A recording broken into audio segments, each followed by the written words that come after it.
out a little bit right here. Make sure I send Father G this code. I was trying to wait for the bishop. I'm gonna try to wait for the bishop. He might be able to jump on. If he do, we can talk a little bit concerning this whole thing with the conscious community. A lot of people dropping a lot of videos. A lot of people dropping a lot of videos. Let me make sure I got this closed up before I even get going. Good. Let me see who's in here. I normally take a minute to get set up. Let me make sure I'm seeing. All right, grace and peace. 2 people in here. Grace and peace. 5 people. All right, the numbers are growing. Do me a favor. Just type down in the bottom and make sure I'm sounding all right. I was back and forth texting the bishop. I was hoping that he can get on to talk a little bit about this stuff. These folk got us confused. I stay saying that. These folk got us confused. Let me start off by saying grace and peace be unto you from God our Father and our Lord and Savior, Jesus Christ.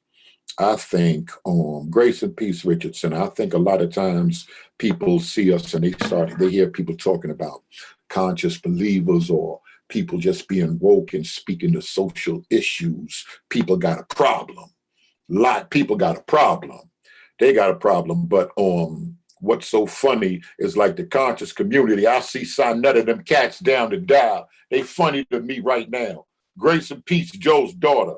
They funny to me right now. They running around here trying to find out who's conscious. What is the conscious community? I think it's a little rough. People would often say, well, you don't know the real behind the scenes thing as far as what was going on. But you know, from the beginning, we've been talking about a debate.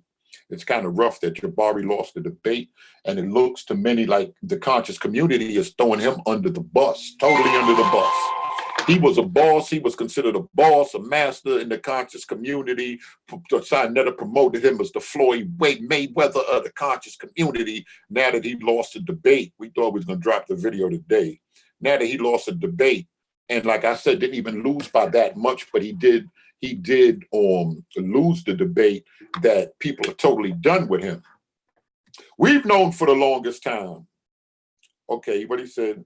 Going, okay, all right, excuse me. We've known for the longest time that there's been a lot of pseudo nonsense in the conscious community. And y'all seen the video the other day. I'm surprised Jabari, I'm not Jabari, I'm surprised Garfield, all of a sudden is saying rules, 16 crucified saviors is trash. Gerald Massey is pseudo. They're calling it pseudo. I'm surprised to hear that when I said Anthony Browder, Young Pharaoh, SETI, so many people, Ray Hagan running around talking about virgin birth, Ashwa Kwesi, they going on tour showing people hieroglyphs talking about virgin birth. That's the angel coming. That's the resurrection. That's him walking on water right there. Those are the 3 wise men. Nonsense. They saying that now. Grace and peace, other fingers. They saying that now, but we've been saying that. And we're a little offended. Now they going on live, people live 3, 4, 5, 8, 9 hour videos going in talking about who's pseudo in the conscious community or how Jabari didn't really represent the conscious community. I got a couple of emails from different people saying that the conscious community is not really represented by one person. However you look at it, Floyd Sinetta touted Jabari as the Floyd Mayweather. Multiple videos, Jabari on there, y'all heard him, but I'm a scholar and a priest. He said it in multiple videos. So now he got up there, things ain't go like they planned. And they barking up the wrong tree. They don't even know it. They barking up the wrong tree. I told y'all before that I learned from them guys. Them guys, there's some heavy dudes up in, they not playing like y'all. They don't have the scholars in the Rolodex. I told you I got multiple MDivs on my phone. Multiple degreed up cats. It's not a game out here. They think it's a game because, they run into 1 or 2 things. So we often talk about people with PhDs and all that, who got degrees, who read the language and all of that stuff. We already told them, boy, y'all ain't reading that Net and all of that, boy. It's going to be, listen, Egypt, they don't know who was in the crowd. I don't want to let it all go because they might come back out, but they're off with their heads. Nobody playing with them. Basically, they want a rematch.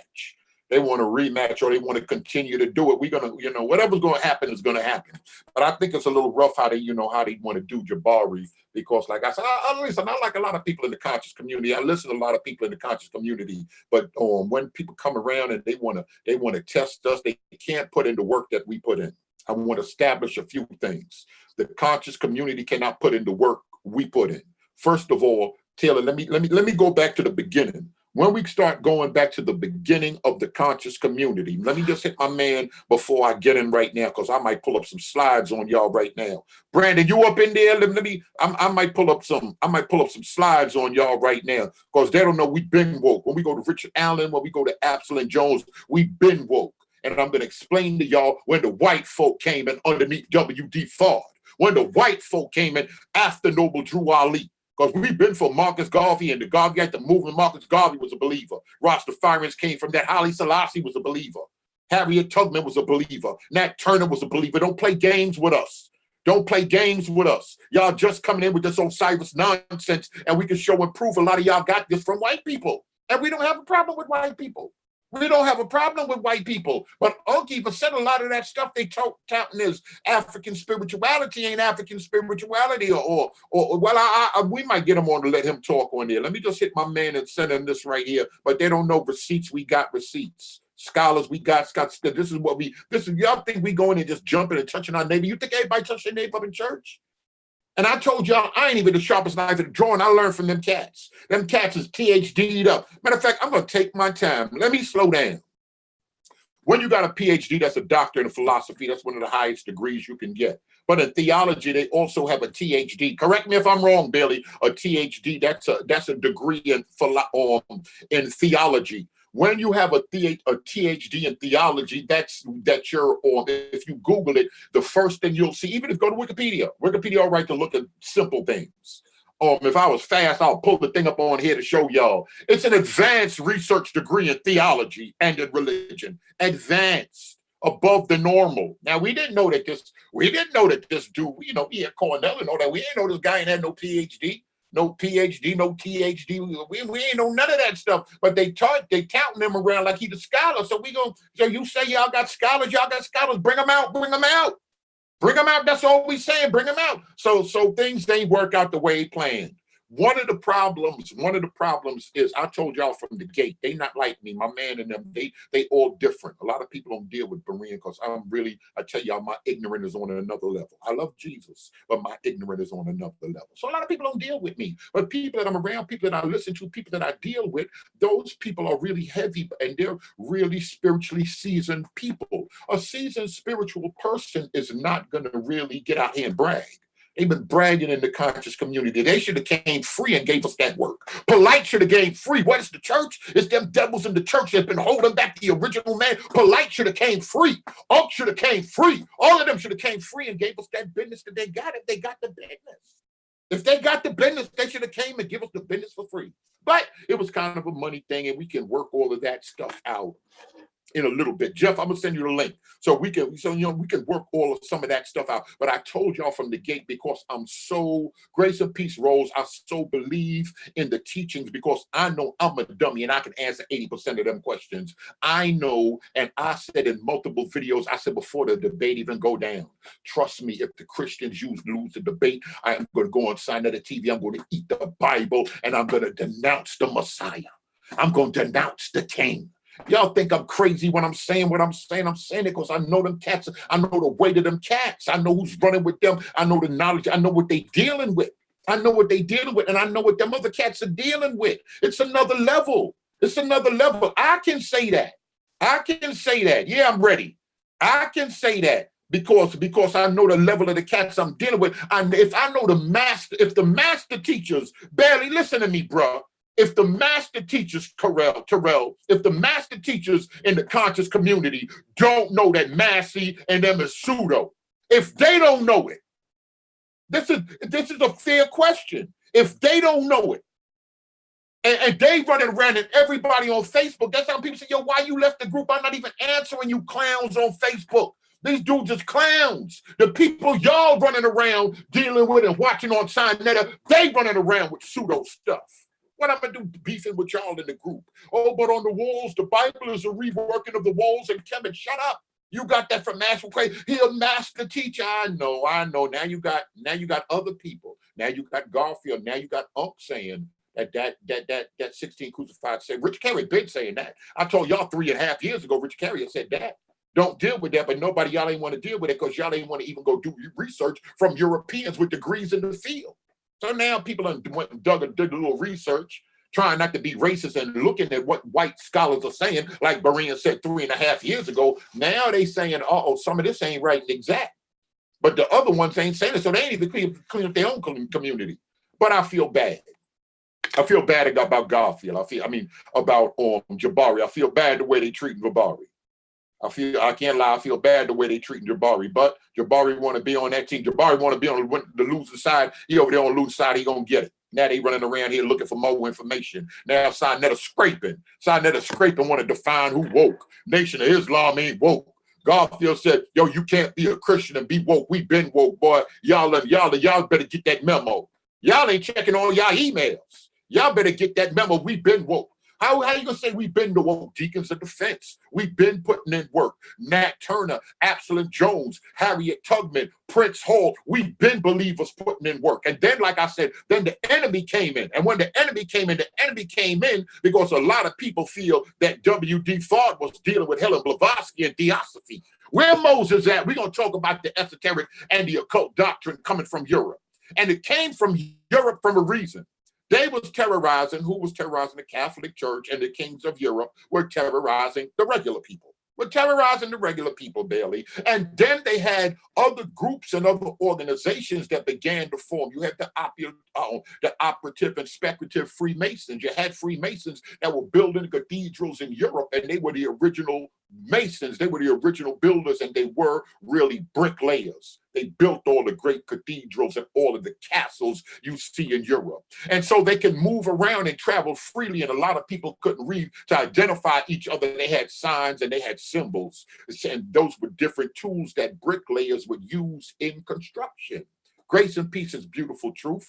Those were tools they would use in construction. Later on, they gave them speculative Freemasonry, and that's when the aristocrats and the elite, they started saying, we can use these same tools and signs and symbols to teach each other the craft through morality. The allegorical story about Solomon's temple and the building of the temple. It's a good way to teach and to talk and to go around the Bible-thumping Catholic Church that would kill you for what you believe.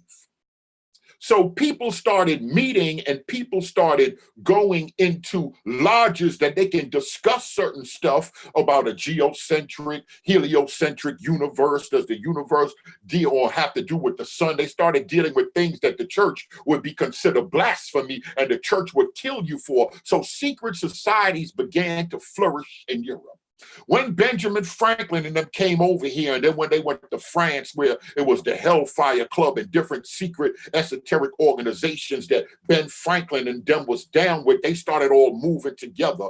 And there were other people, some people that were esoteric teachers that were down with it, were people like the guy that wrote Ruins of Empire, Count Varnley and his partner Charles, and they were the first ones being that Garfield like did Jesus really exist? Bart Ehrman, he said, if you're gonna read it all. I read it all. If you're gonna read it all. And Bart Ehrman explained that those gentlemen, like the guy that wrote Ruins of the Empire and his partner Charles, they were among the first people running around Europe talking about Christ didn't exist. And his partner Charles start saying that Christ was actually an allegory dealing with the sun and the constellations of the universe. White people in Europe, white mystics that wanted to teach another doctrine. Moses, get this and get it good, what I'm telling you. I'm going to get to the slides, but we're going to bring some stuff up.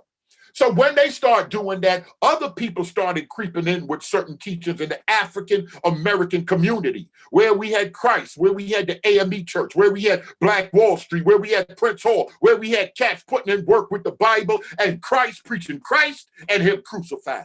I'm talking about from the literal sense of the text. They were running around here putting in work. They were doing what they do. They were running around here putting in work. Then we had other mystics from the east. A pale man came. Noble Drew Ali came, and he came, and some people were upset. He was talking about Canaan land and sovereignty. I'll get on sovereignty later on. Is Adam and Eve sovereign? Is America a corporation? Do they rock out our social security numbers and birth certificates for a reason? I don't want to go too much into that because Christians will get mad and say you're trying to give light. You 1 minute you're giving light to the Israelites, now you're going to give some light to the Most High's temple. I'm already in trouble with the moderate Israelites, so I can't get too deep into them teachings. But then after he died, this pale man showed up on the scene. They called him God. When you see Farrakhan and them having Savior's Day, when Farrakhan and them having Savior's Day, they running around here, they're acknowledging this pale man. I like to call him a white man. He wasn't really white, but he was pale, pale, pale, pale, pale. Might as well have been white. Call him white, and his name is W.D. Fard, and they call him Master. And he came with some esoteric nonsense. A lot of people believe he was locked in New York City with Theosophy, Helen Blavatsky, and some mystics that were over here promoting the Gnostic doctrine to rape us from the scripture. And there's a reason they had to rape us. They had to pull people away from the scripture and initiate them into the esoteric Luciferian doctrine. Because the only way you can be deceived by the Antichrist if you're opened up in your chakra, in your third eye, if you're opened up and you're psychically deceived by fallen spirits, by jinns, by aliens, by demons, whatever you call them, from the wicked one. I like what grandma in the Bible called them unclean spirits. And they'll begin to deceive you. And people started getting deceived, and they let them creep up into the church. How did they creep up into the church? They crept up into the church through the esoteric teachings of Blavatsky, through the esoteric teachings and false prophecies of some of the prophets. I can't talk about Bishop Mason and how they believed in some root working in the Church of God in Christ, because they're gonna really get me. See, that there's a lot of stuff that I be wanting to tell y'all, but I can't tell y'all. I can tell y'all a lot, but I can't tell y'all everything. I can point y'all in the direction. Trust and believe, grace and peace, bro. I don't know what y'all got going on in the South. I can't really tell y'all a whole bunch of stuff because it's going to cause, because this sword, when the sword is swinging, it ain't just swinging in Sinnet in them direction. It ain't just swinging towards SETI. It's swinging back to the word channel. It's swinging everywhere. And Rome, this is where the beef come in. It's swinging everywhere. And we all flying flags. So because we fly some flags, Belly, I can't go over there because I got some Kojic people here, and we don't want to offend nobody. That's part of Berean problem. I could keep it 100, but I can't get to that 1,000 mark.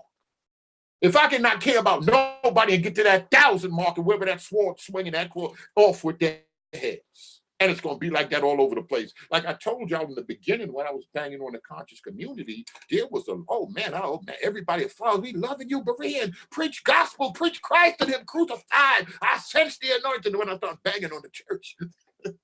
They ain't had that anointing no more. They said, same power, same authority. I'm teaching the same truth. But no, they ain't like that too much. So that's kind of where the problems came in. So through W.D. Fard and some other people, a mess came in. And the mess came in through different people that was plugged in. Devil worshippers. Parsley, he was down with jet propulsion and, that whole NASA thing that went on. Some murderers and some killers in Europe that was running with Hitler. We brought them over here because they were engineers and they were scientists and they were smart. They killed a bunch of Jews and everybody else, Freemasons, black folk, everybody in Europe. They killed them up. But then we brought them over here. We gave them new IDs, and they help us. And that's how we started up what we call NASA. The jet propulsion rocket. Apollo 1, 2, 3, going to the moon, all that stuff. Them folk was telling us. And Jack Parsons and them, they were occultists. They were into some strange things. A lot of scientists. That's how come people don't want it when you don't start mixing the Bible and we start talking about CERN over there. A lot of scientists believe in the esoteric and they believe in communing or receiving thoughts from higher beings. And he did that. But he had another partner. His other partner running around here, and he used to be what was this fool? This guy, he used to write science fiction. And then he turned around, he said, he told his man, and then they was chilling one day, he told his man, and he said, I'm gonna invent religion. I'm gonna invent a religion. And his name is L. Ron Hubbard, and he took one of his science fiction books and he started adding some stuff to it, and he started getting out in the streets, and he was popular. Y'all grandmama and them probably had that book back in the days. Saying y'all don't want to keep in line. L. Ron Hubbard, they had a book back in the days, Dianetics. Start talking about your own self. Thank you. We appreciate it. Hey, hit me on the phone right now. I hit you earlier. Hit me on the phone right now. I'm going to send you this link. We appreciate you in that super chat. And then, so let me get back to the story. So he invented the Scientology. It's interesting that Farrakhan right now, 33rd degree Mason. After all these years of talking about Freemasonry, Farrakhan received the 33rd degree. Farrakhan been trying to put some Scientology on y'all, and that came from the spirits, and that came from make-believe land now. That came from some make-believe from white people.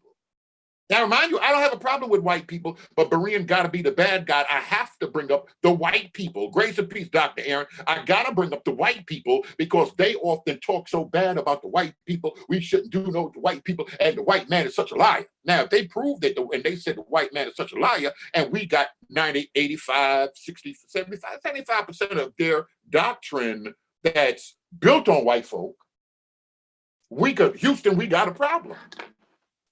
Houston, we got a problem. Now, that'll get people upset. Here, hold on. I'm getting ready to text you right now. I'm gonna send you the link right now. We can have a problem. Houston, we might have a problem.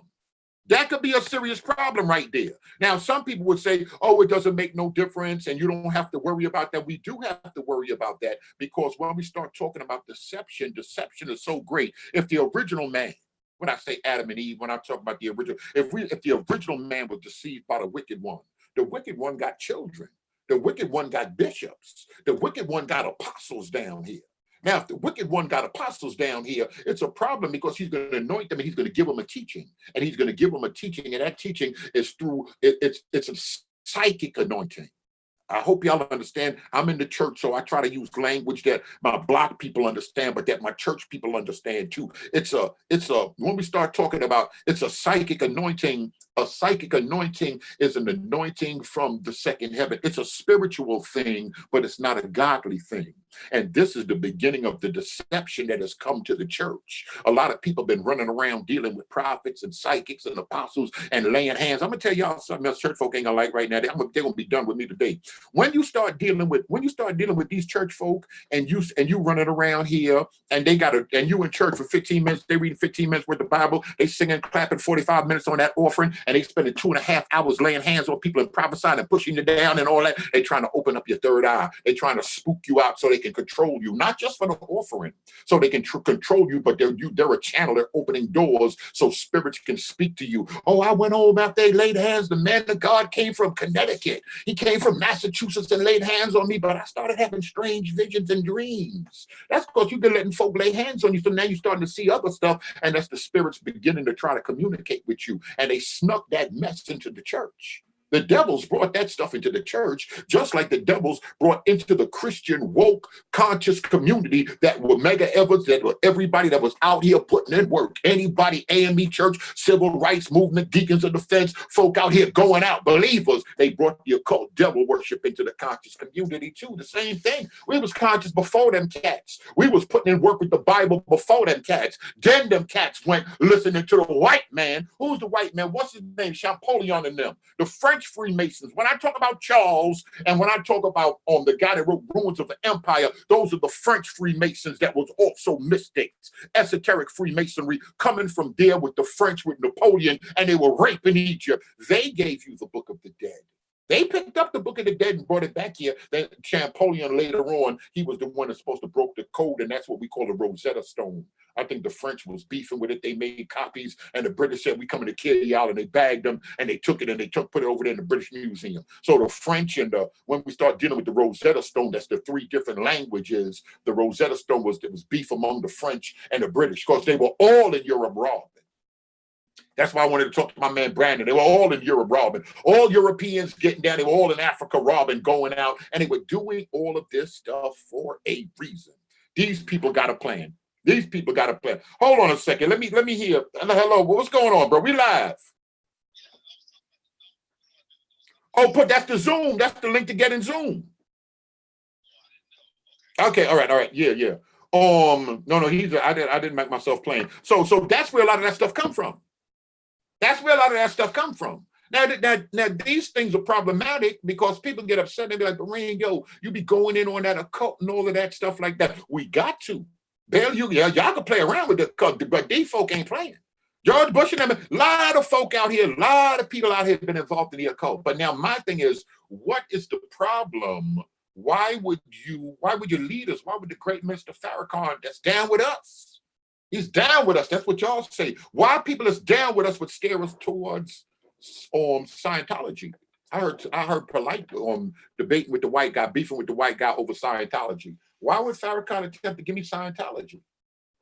I got to watch what come from the European Freemasons that were mystics. They were the first ones opened up European lodges, and they say we don't even have to believe in God to be down with the lodge, because they wanted to promote something. So they said we're going to do it, and we're going to do it through Freemasonry.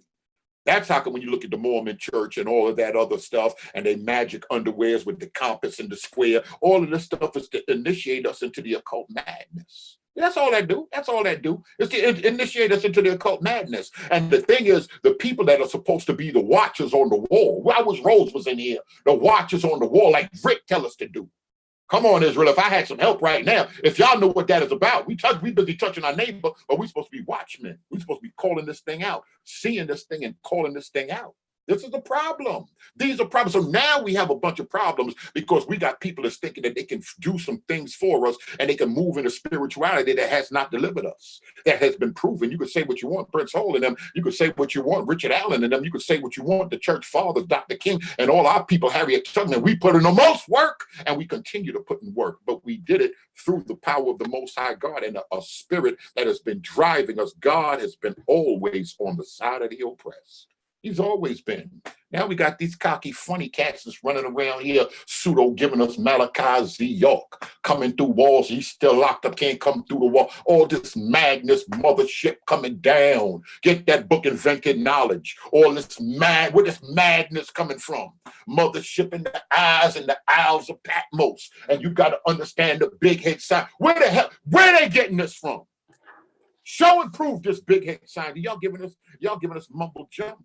Y'all giving us nonsense. Now, if we're going to deal with the supernatural, we're going to have to laugh at a lot of these folks. More sides, a lot of y'all believe in a lot of strange things. I can't say there ain't no strange stuff in the Bible. There's strange stuff in the Bible, yes. Yep. I got to admit it. There's some strange stuff in the Bible. But at the same time, there's some strange stuff in the Bible. We believe we can show and proof to a whole bunch of this stuff. We believe we can show and prove. Brandon, what's going on, man? Elder Jeff, y'all even say nothing. I'm clicking back and forth on the screens. I see Roman them in here. I see Bailey and them in here. I gotta read. Brandon, come to the microphone. I don't know, Jeff Driver. Come to the microphone. I gotta read what my man and them is in here saying. Because I've been rolling for a minute. If I knew y'all were in here, I'd have pulled up. Grace and Peace, Blue, I'd have pulled up some flicks to show them some flicks. I'm going to expose them.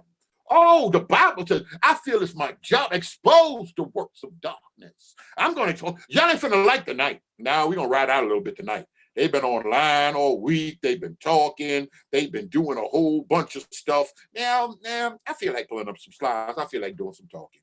They say they got degrees, and we're going to talk about these degrees. We're going to explain a whole bunch of stuff, because when we do this and we walk in this certain type of knowledge, which comes from the book, you see, there's a spiritual knowledge that the book comes from, and there's another knowledge that they rocking out. And that's that worldly knowledge. That knowledge is good in some things, but I want to discuss certain things. One thing is working together with certain, we're going to explain why.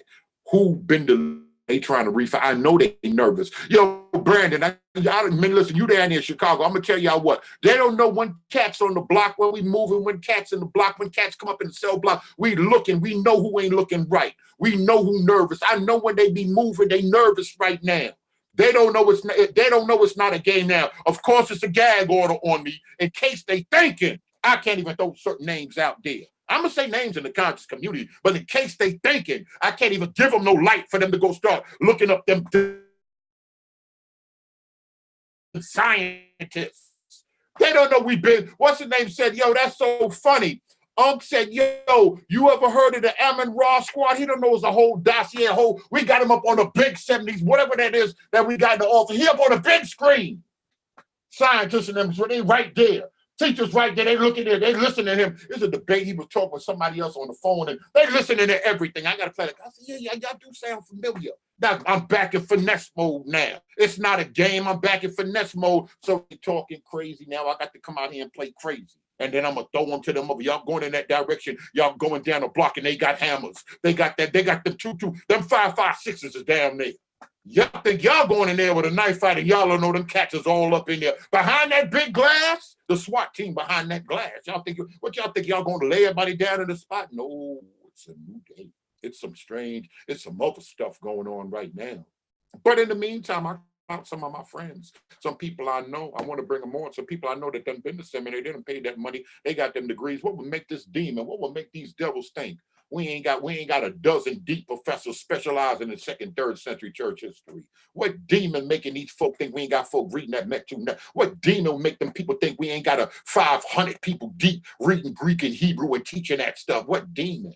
A devil has done this thing. I'm gonna give y'all a book right now. A devil has done this thing. Come on, Brandon, or somebody get that microphone. I want to read. I want to go back a little bit. Rose, I miss so much now. I want to go back. Thank you, Joe's daughter. We appreciate y'all. I'm gonna put that PayPal link in there too. If y'all want to drop a buck or two in there, it's no big thing. Elder, grace and peace, shalom. Elder Fingers, Rose, greet. All right, I gotta go back some. Let me just click over here to the screen. All right, White. Anybody come to the microphone? Oh, I gotta turn it up. Sorry. Go ahead. Can y'all hear me? I just got on, but No, you go ahead. You go ahead. I want to read. I'm missing so much stuff. Listen. I hit my jack, Bailey. Go ahead.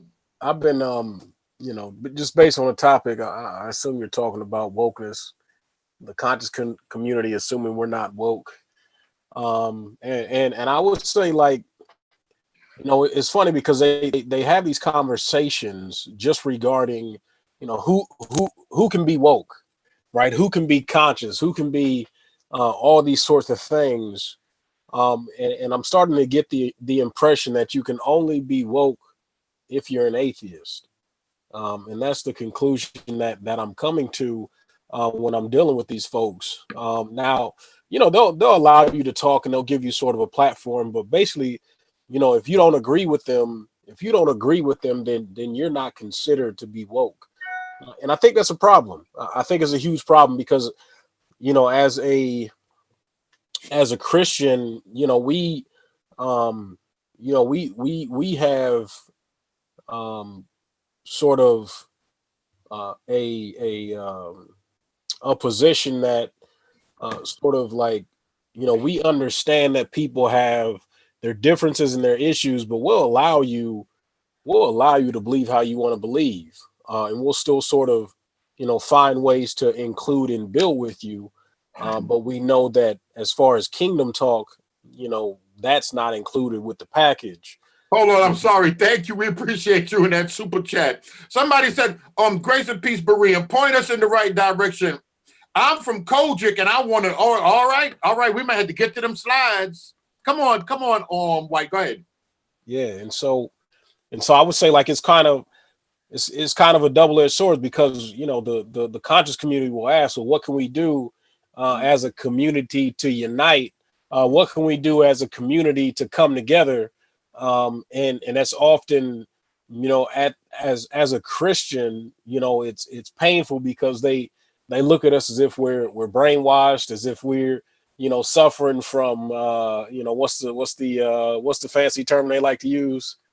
Cognitive dissonance. Yeah, cognitive dissonance, post-traumatic slave disorder, and all these things.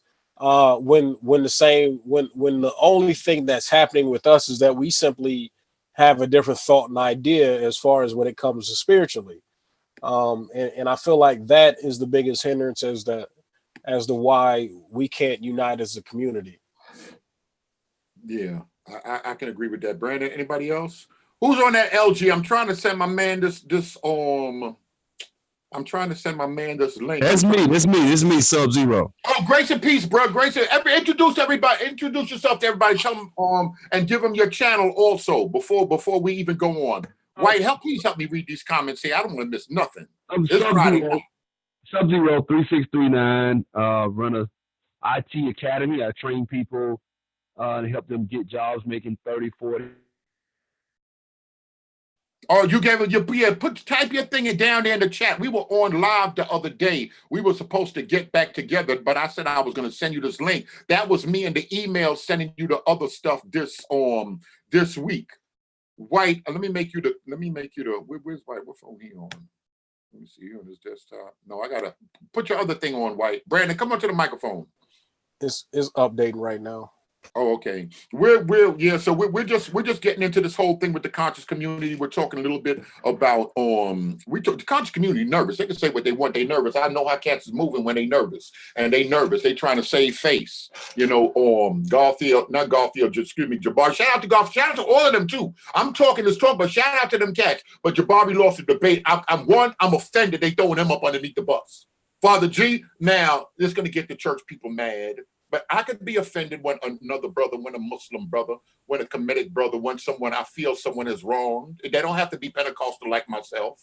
I can be offended when they're wrong. You know what I mean? When they have been wrong, I could say, well, man, that's kind of rough, because Father G, they touted him as the Floyd Mayweather. White, they touted him as the Floyd Mayweather. The other brother said, well, you can say what you want. Sinetta touted him as the Floyd Mayweather. But I often ask whoever's in there, who do y'all think would be good? Who do y'all think would have been a better person to represent Kemetic spirituality over the Bible? Y'all, they didn't really put some names down there. If y'all are believers, I know some of y'all listen. Y'all can go ahead and put some other names down there. Who you think would have been better? Polite? Who y'all think would have been better? Because a lot of times people like showmanship. Y'all I remember the other brother said, I came in here with a casket. Y'all like just the WWF. Y'all like a lot of that nonsense.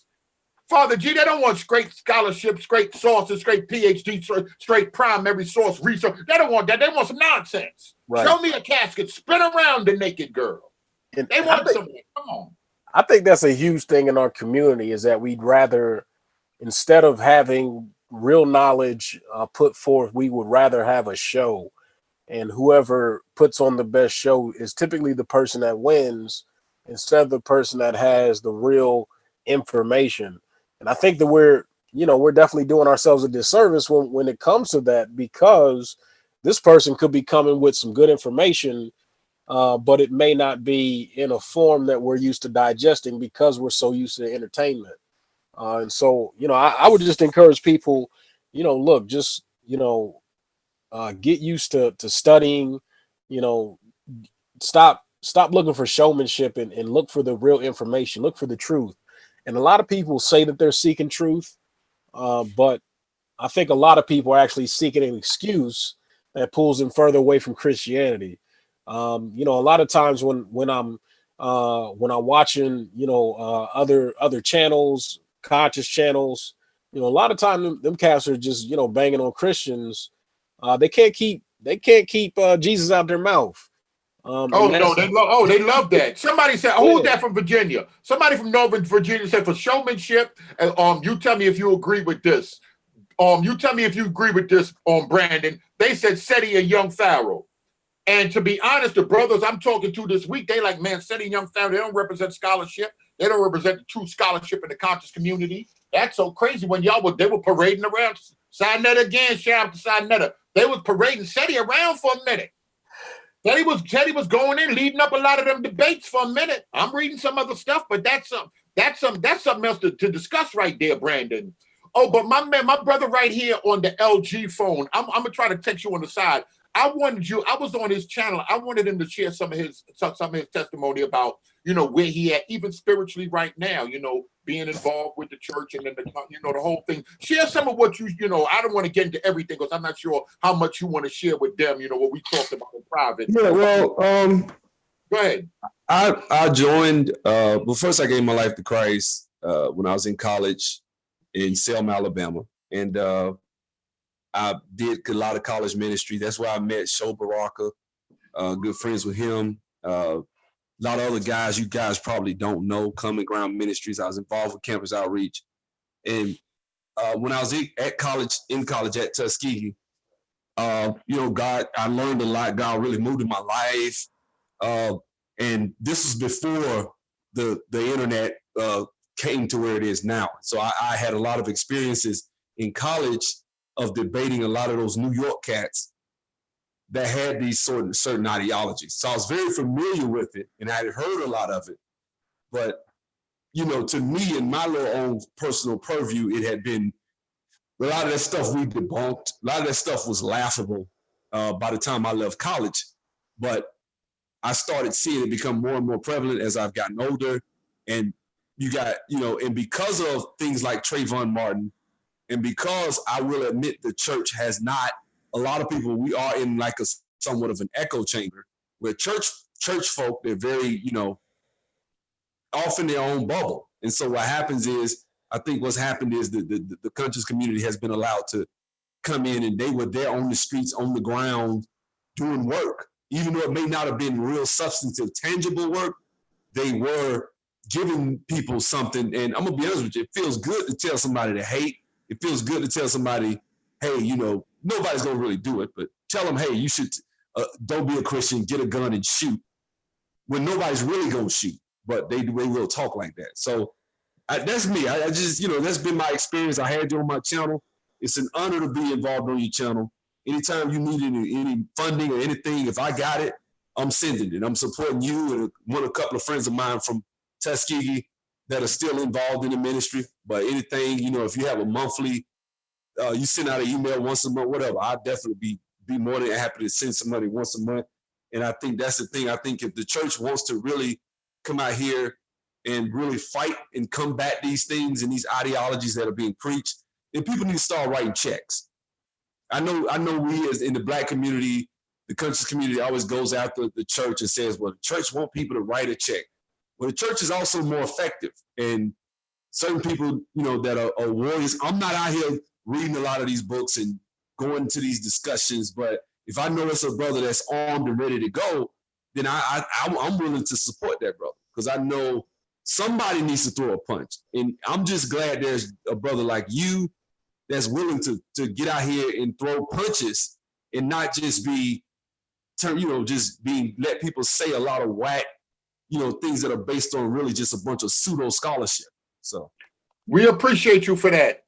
Brandon, you heard what he said. Brandon, let me ask you a question before we go on. Somebody said Bobby Hemmett was an open year Rome. Yeah, Bobby Hemmett. Yeah, him and Panic and them. A few of them, they be like, the cult is straight good. Ain't nothing wrong with the cult. That's using the power. That's taking the energy and using the power. Brandon, they ain't gonna like certain things that I say, but listen to what I'm gonna say to Father G. I want Brandon to speak on this. Why you think, because you might be one of the youngest in here, why you think the church ain't connected? The church, when it comes to the block, it seems like church folk be lost. My church people, they lost. That's they be like, listen, why don't you? I be like, listen, I'm gonna talk the way I talk, because it's the crowd I'm looking for. Y'all ain't even plugged in. Some cats that ain't even listening to some of y'all folk. Some of them folk in church, but whatever. Why you think that is, Brandon? Why you think you agree with that? About that whole bubble thing? Maybe a lot of church people in the bubble, and they just lost that whole connection. Even when family members go up north and whatever, they're just a disconnect. They just want to separate themselves.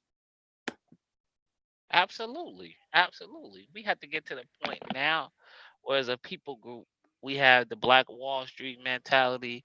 We have the mentality that our grandparents had, that they were doing what they would do for the betterment of the community. There's some communities that I've been involved with as a youngster, that African Americans built small locations and um, smaller areas that were dominated by Europeanism, but they came into that culture and assimilated. There's a town that I live in. I'm not gonna say it because I don't want to know where I live, but it was 12 blocks, white dominated place, 12 blocks, but the whole 12 blocks were African Americans. It wasn't about religion. It wasn't about what your religious affiliation was. And all of those, out of that 12 blocks, they dominated that 12 blocks in a Eurocentric environment. Everybody worked for General Electric, General Motors, all that, and they built in that place uh, um, real estate, businesses, and all of these different things. And it was just about the betterment of the people. They put everybody through college. They did all of those things and put generations through to the path of generational wealth. And sometimes we get to the point where we don't realize that we have to think about the next generation, what we're leaving to them. Why? And it isn't about, okay, this is my little fold, no more. This is this process. This is that process. What are we leaving real estate wise? What are we leaving this wise that is going to benefit others, not ourselves? Because this is a long game. This ain't no short game. We got to play the long game, because there's no guarantee that this is the end.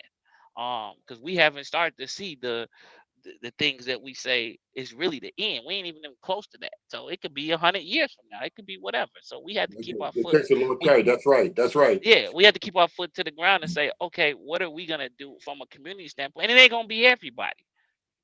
It's not going to be everybody. We have to find the people who are saying, okay, we're about this community activism, we're about this and we're about that. Put our pockets of people together and say, okay, we're going to dominate this sphere, this area, this whatever, and do that. And if people not doing that, that's why people not listening to the black church as much as they used to, because then the black church was the forerunner in these topics of economics and we're going to do this for the betterment of others. We're going to food drive. We're going to do this. We're going to do that. That's why people respected it so much. We have to get back to that being the innovators and the forerunners of economics, of community activism, of all of those things. And then people will start to listen to us. Let me ask you a question. Oh, I don't know. Elder, Jeff, you could talk. I see Terrence Jones in here. Mike Shaw here. All right, they're going to answer some questions right now. Bailey in here. Who else in there? Collins in here. I don't know how my signal is, but yeah, you can squad. Huh? You can talk? Yeah, I can talk. Just I don't know how good my signal is gonna be. So no, all right. You sound good right now. Do you think, because somebody else brought up, I see some good names coming up. I see Zaza Ali. Why I gotta sneak and listen to some Zaza Ali? Where you Christian? Where y'all Zaza Ali? Where y'all Professor Griffiths at? Where's y'all talking about? Well, I guess like Brandon said, ain't no big thing. Where y'all Garfield is at? People is talking about all these different areas. Everybody, it seems like all of y'all just want to be TDJs. Little baby Noel. Who out there in the church giving out that information? Who out there talking about West Africa? Who out there dealing with cleaning up credit and all that? Who out there dealing with that? Could we all pull together? Should we all? When you get a chance, I'm asking everybody in the group that. Mike Shaw, certain names I just said. Should we all pull together because of Casey Terry, in case the end of the world ain't coming for the next 100 years, so we can get this, break the back of the oppressor? Jeff, go ahead. You got the microphone. I'm reading these comments. They're 17 seconds behind us. Yes. So your question is, can we all pull together as far as in the Christian faith or abroad? Just pull together. I'm talking about just pull together as folk. I'm talking about as folk, Rome. I'm just talking about as folk in general. I don't know what faith that sister was that just got killed in Dallas.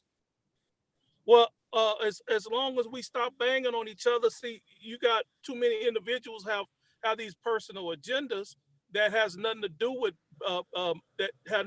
trying to build our people and heal our people and deliver our people out of some of these things that we've been dealing with for over 400 years.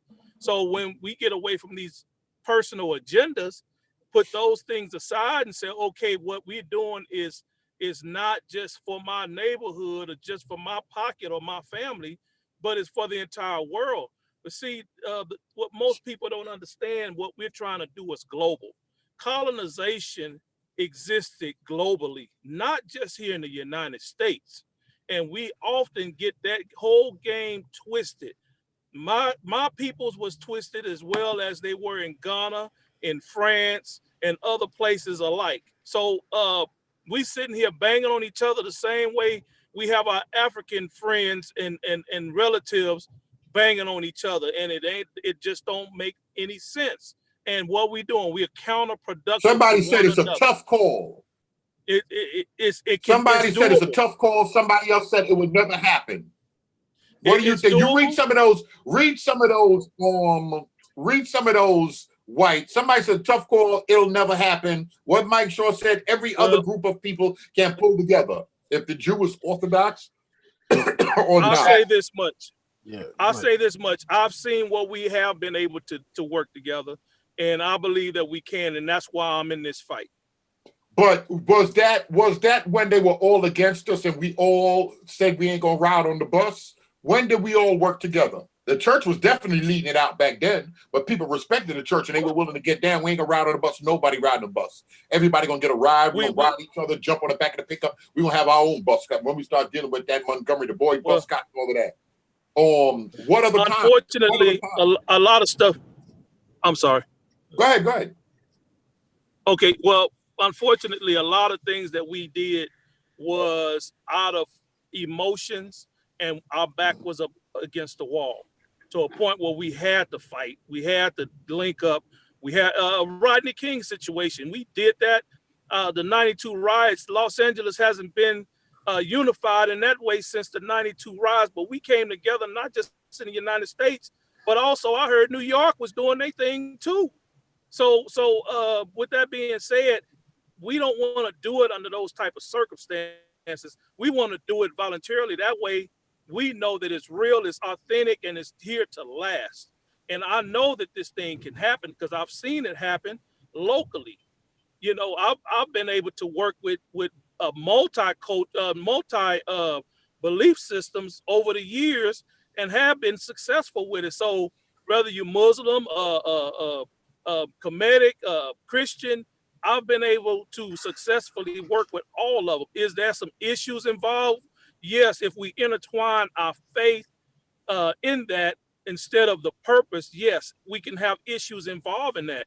But if we leave our faith or our some type of belief perspective or our hatred over to the side, it's very possible that we can do it. I've seen it with my own eyes.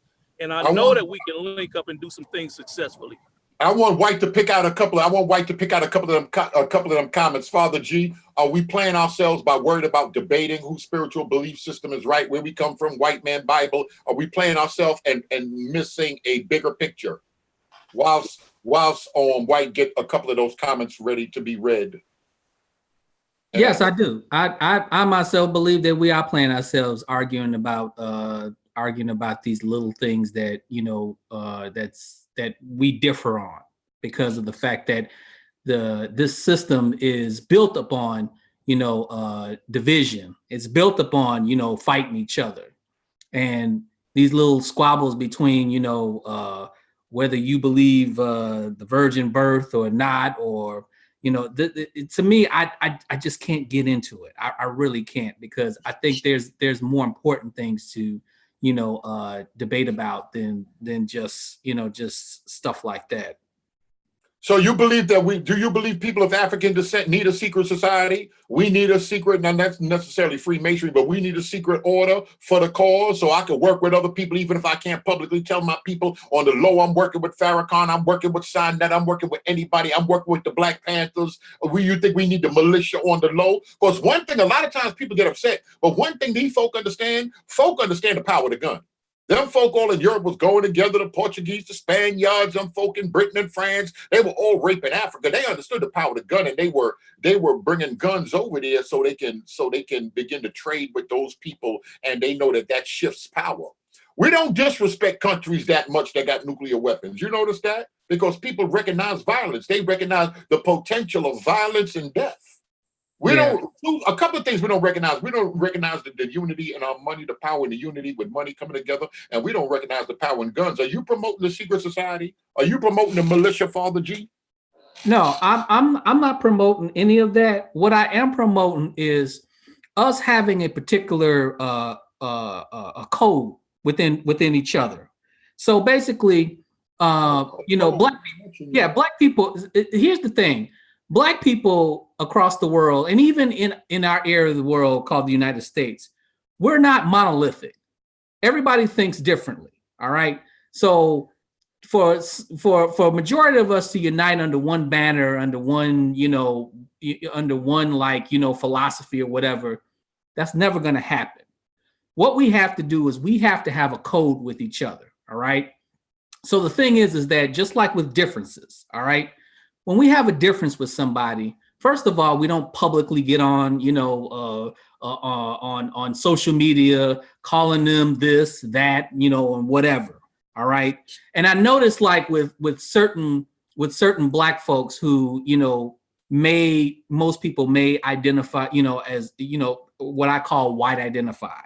So these are the Black folks who kind of think that, racism doesn't exist, or, we're better off than we were, during this time, and slavery was probably was good for us, those type of people. All right.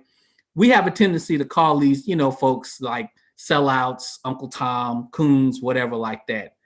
I find it non-productive calling those folks out in those particular names, because to me, that's a name calling. All right. And name calling to me basically encourages these folks to keep doing what they're doing. So Name calling? yes, name calling, like, you know, calling, like, say for instance, somebody like Jesse Lee Peterson or Clarence Thomas and Uncle Tom or something like that, or Coon. It serves no productive purpose to call these folks out like that, because first of all, they're gonna just keep doing what they're doing. So I believe that as Black folks, we should have a code of not name calling each other. That's the first thing we do.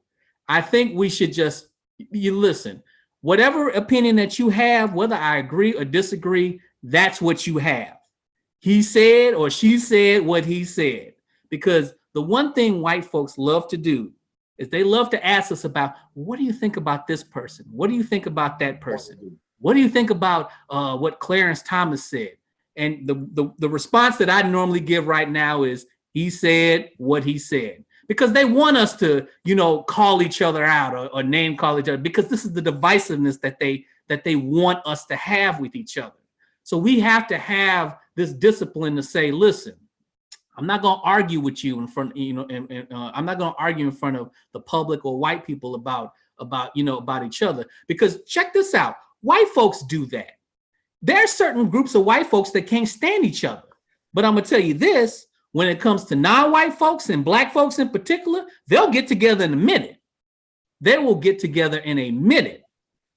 But I agree with who was that just said, but Christ do have to be preached. That grace and peace. That's Pastor Bennett. White, hit Pastor Bennett in the what you call it. Oh, wait, you better forget. Let him read some of them comments whilst I'm going through here. White, go ahead. You got the floor, because Father G trying to form a militia. I hear that talk. I hear that talk right there. That's militia talk, George. He is trying to start a militia. Unify, even though we're Baptists, even though we're committed on certain things we can't play. Give us an example. That girl getting shot in Texas. Them police think we playing games. Right. Okay, go ahead. I'm just throwing that out there. Yeah, that was good. I actually somebody posted a city council meeting about that shooting. A member or a local who was in the community. Basically, they stood up, gave a speech in protest of the community, basically saying that they're not, you know, protecting Black folks in Fort Worth. So I think that the outrage, you know, around the community is getting to a place where something needs to be done by it. And I think, you know, that we, you know, the people who see the things that are going on are the best people in a position to help. But I think that a lot of people are afraid. I think that a lot of people don't know what to do. But the simplest thing to do is to start. And I think that I heard one thing today from somebody who said that protests don't work. And I think that that's not 100% true. I think that protests sort of get things started. They get information out there, and they lead people to think and lead people into eventually getting into some action. And so I'm about to read a couple of comments here. Pastor Bennett, hit me in the email. You see my email there, right? Go ahead, White. You got the floor, bro. Okay. But Blue Fig, he said, or he or she, Blue Fig said that they are scared of unchurched people. A lot of it is a control thing. They are afraid of people affecting the church. I understand them watching out for the flock, but it needs to be balanced. All right, what do you think about that? Or Jeff Sub-Zero, y'all on here? What do y'all think about that? Or was that directed specifically at the Catholic guy? I don't know. I'll respond to it and then I'll pass it over to the Catholic guy, Father G. My response to that is real simple. Why are you afraid of your brother or your sister? If you're grounded in your faith, if you believe what you believe in, why aren't you following up on that and standing strong on your belief? So is somebody going to alter your belief? Are you that weak of a person? And I'm not disrespecting you. Are you that weak in your faith to where you're not putting yourself in position to better yourself or better the people around you? Because there are many talents out there in our communities, in our schools that look like us. that we decide not to explore into because of our fears based on a belief. Now, if somebody is an atheist, you can't sit here and tell me that an atheist can't teach you how to drive or operate a commercial vehicle when he has the knowledge or the ability to do so. You're gonna base your belief on your abilities. I don't think that's a good idea. So let's rethink this thing, because there are many people that can teach you the thing. Just go to work every day. You're gonna run into somebody that doesn't have the same belief you have.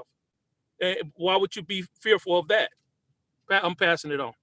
Hold on here. Before we even get into that, somebody else brought something that you got to bring up, because I noticed a lot of you folk. Matter of fact, I'm gonna leave that. Father G could say something. I'm gonna leave that for Sub-Zero right there. That brother, you could help us out. Somebody else said an absentee father do play a part. No, that was some of you were answering. Somebody else said that an absentee father plays a major role. You got these folk running around here, Father G. You got these folk running around here, Pharrell and them got wearing quilts. These guys getting their nails done. You basketball players got pocketbooks. Y'all ain't got your daddy around here. Y'all ain't got your daddy running here not with these little skirts. You grown men out here wearing something ain't right. Sub-Zero, maybe you want to touch that, but I remember saying that. You probably, I'm gonna probably start some mess with my comment. Hold on, she said y'all always talking about the police. Y'all always talking about the police. Talk about all of the missing fathers in the home. How important is that? Go ahead, I'm gonna unmute you. Go ahead. No, I mean, when you start talking about even the dress, the missing fathers, all this stuff is intertwined. But I mean, I just got into a heated discussion with a friend of mine from Tuskegee because he supported the gay activist mayor that they just elected in Montgomery, Alabama. That a lot of black people don't know that guy is a gay activist, right? And so that's the thing. Most black people that are Christian that go to church support gay marriage and support this stuff. They behind it. They condone it, and they don't think it's their job to even get involved in it. Or if they do, they vote Democrat without thinking about it. So that's one of the biggest problems. So I mean, we got a lot of problems, and I think we kind of, black community brings them on themselves. Like when you talk about, for example, the education of black people. I did a video about how we do 30 minutes of homework a night on average. And we'll sit up here and talk about racism and white supremacy. Yet the white man is outworking you. He's doing an hour of homework. You're doing 30 minutes. The Asian is doing 2 hours. The Hispanic is doing 57 minutes. Yet you always want to talk about racism, white supremacy. We're not being excellent like Joseph, and how we're not living it out fully. And then when you talk about the whole, black people that love to the Democrat Party and how they love like this gay stuff. I mean, my friend just sat there and said he doubled down when I told him he didn't know the guy was a gay activist. He doubled down on it. I'm from Montgomery. My parents did the bus boycott. He doubled down on supporting this guy when I told him this guy fought my brother tooth and nail all over the state. When my brother, who's a devout believer, was preaching to defend marriage, he was out there, and half the people that go to church, black Christian, devout, love, slobbing, run around, fall out, slain in the Holy Ghost, will vote for a gay candidate, a gay mayor, or pushing that stuff on our children. They don't care. Because my friend came back at me and said, well, you know what? That's on you to raise your child at home. And this, I said, well, yeah, I got 2-3 hours before he go to bed. He got 8 hours a day at school. And what about the child who doesn't have a parent that is cognizant of that? As a believer, what does salt mean? Doesn't salt supposed to hold back rot? You're supposed to be a preservative. You're supposed to protect if it's within your purview. Salt, not only salt and light. Father G, I know you're going to say. I'm angry. I'm more angry at the black church in that regard as a guy who looks at it like the Church of Laodicea, because a lot of us in the black church are very lukewarm. We love a good song and a good falling out and being slain in the spirit, and then we'll go and support gay marriage. We'll go and support a lot of stuff that is a completely opposite of what we say we believe in. And then when somebody brings that to us, like Obama brought a lot of that out. I had a lot of knockdown drag. I almost got in a couple of fights about Obama, because I didn't support it. Because I knew he was breaking. He sound like he breaking up. Like, is he driving you on his cell phone? Hold on, I'm gonna mute him. He sound like he breaking up a little bit. Oh, I'm gonna try to text him. Oh, you put that down in the text, Father G. I know you're going to probably say that I want to read the comments because they heard what he said, at least before he started breaking up. I know you might say that's a trick of the enemy, because I remember a white lady did bring that up, and she said, well, what about the broken homes? That's what they do. Is that a trick to try to throw us off talking about unity, focusing on that, to break our focus, Father G? Help us with that whilst I read those comments. Eugenics redlining. Go ahead. Well, I mean, I don't disagree with a problem in the family of men missing from the home. That is definitely a problem, and it's an issue, and it also permeates a lot of the other issues that the gentleman before was saying in regards to homosexuality, but also other issues that our children have, because most children who grows up in two-parent households have a better chance to be more successful in life. I mean, that's a verified study. But however, here's the thing. What I don't like about it is the narrative of Black men, we don't want to be fathers. That's the problem I have, because I'm trying to think of all the men that I know who just literally just says, I don't want to be a father. I'm resigning from my fathership. All right. Because most of the fathers that I know who don't have an opportunity to be in their child's life are either in jail or dead or unemployed, unable to take care of their children, or the mother is being very aggressive in not taking care or not having the father take care of the children, because sometimes mothers can do stuff like that. So I look at it as. Do you think that's the main issue? Do you think that would change 90% of our problems? There's no one single issue. Do you think if you were to attack any one issue or any two issues, do you think that would be on the very top? At least one of the top three? It will be close to the top. However, our fatherless families in the Black family is an effect of the system. It's not like we're causing it because of the fact that Black men are disappearing because of the fact to the white man.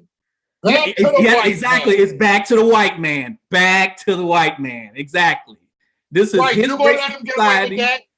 You're Huh? gonna let a Catholic come in here and get away with the same thing we blame the conscious community for, saying everything is the white man's fault. Everything is whitey. Everything? White, come on, white. Don't let him do this. Every single thing. What if we could control anything? I don't know when I went out, but I can tell you right now that study habits of Black students are at 30 minutes a day. That has nothing to do with white supremacy and racism. That's just straight work ethic. We're being taught by white women in our schools. Okay, and hold on. And when you say that, I can show you Asian students put in those exact same schools who got Ivy League scholarships from those same schools. We're being taught by white women in our schools. And not only that, every Black child in married homes with both parents in the house still are underperforming. That is us. That's but I'm sure, Joe, white women in our schools. I want y'all to listen to what Sub-Zero's saying right now. I'm reading the comments. Go ahead, Father. Go ahead. I'm sorry, whoever. I just stated my point. We're being taught by white women in our schools. Okay, so the white women gotta wait a minute. I have worked in the public school system. I know what they say, and I know what they do to our children.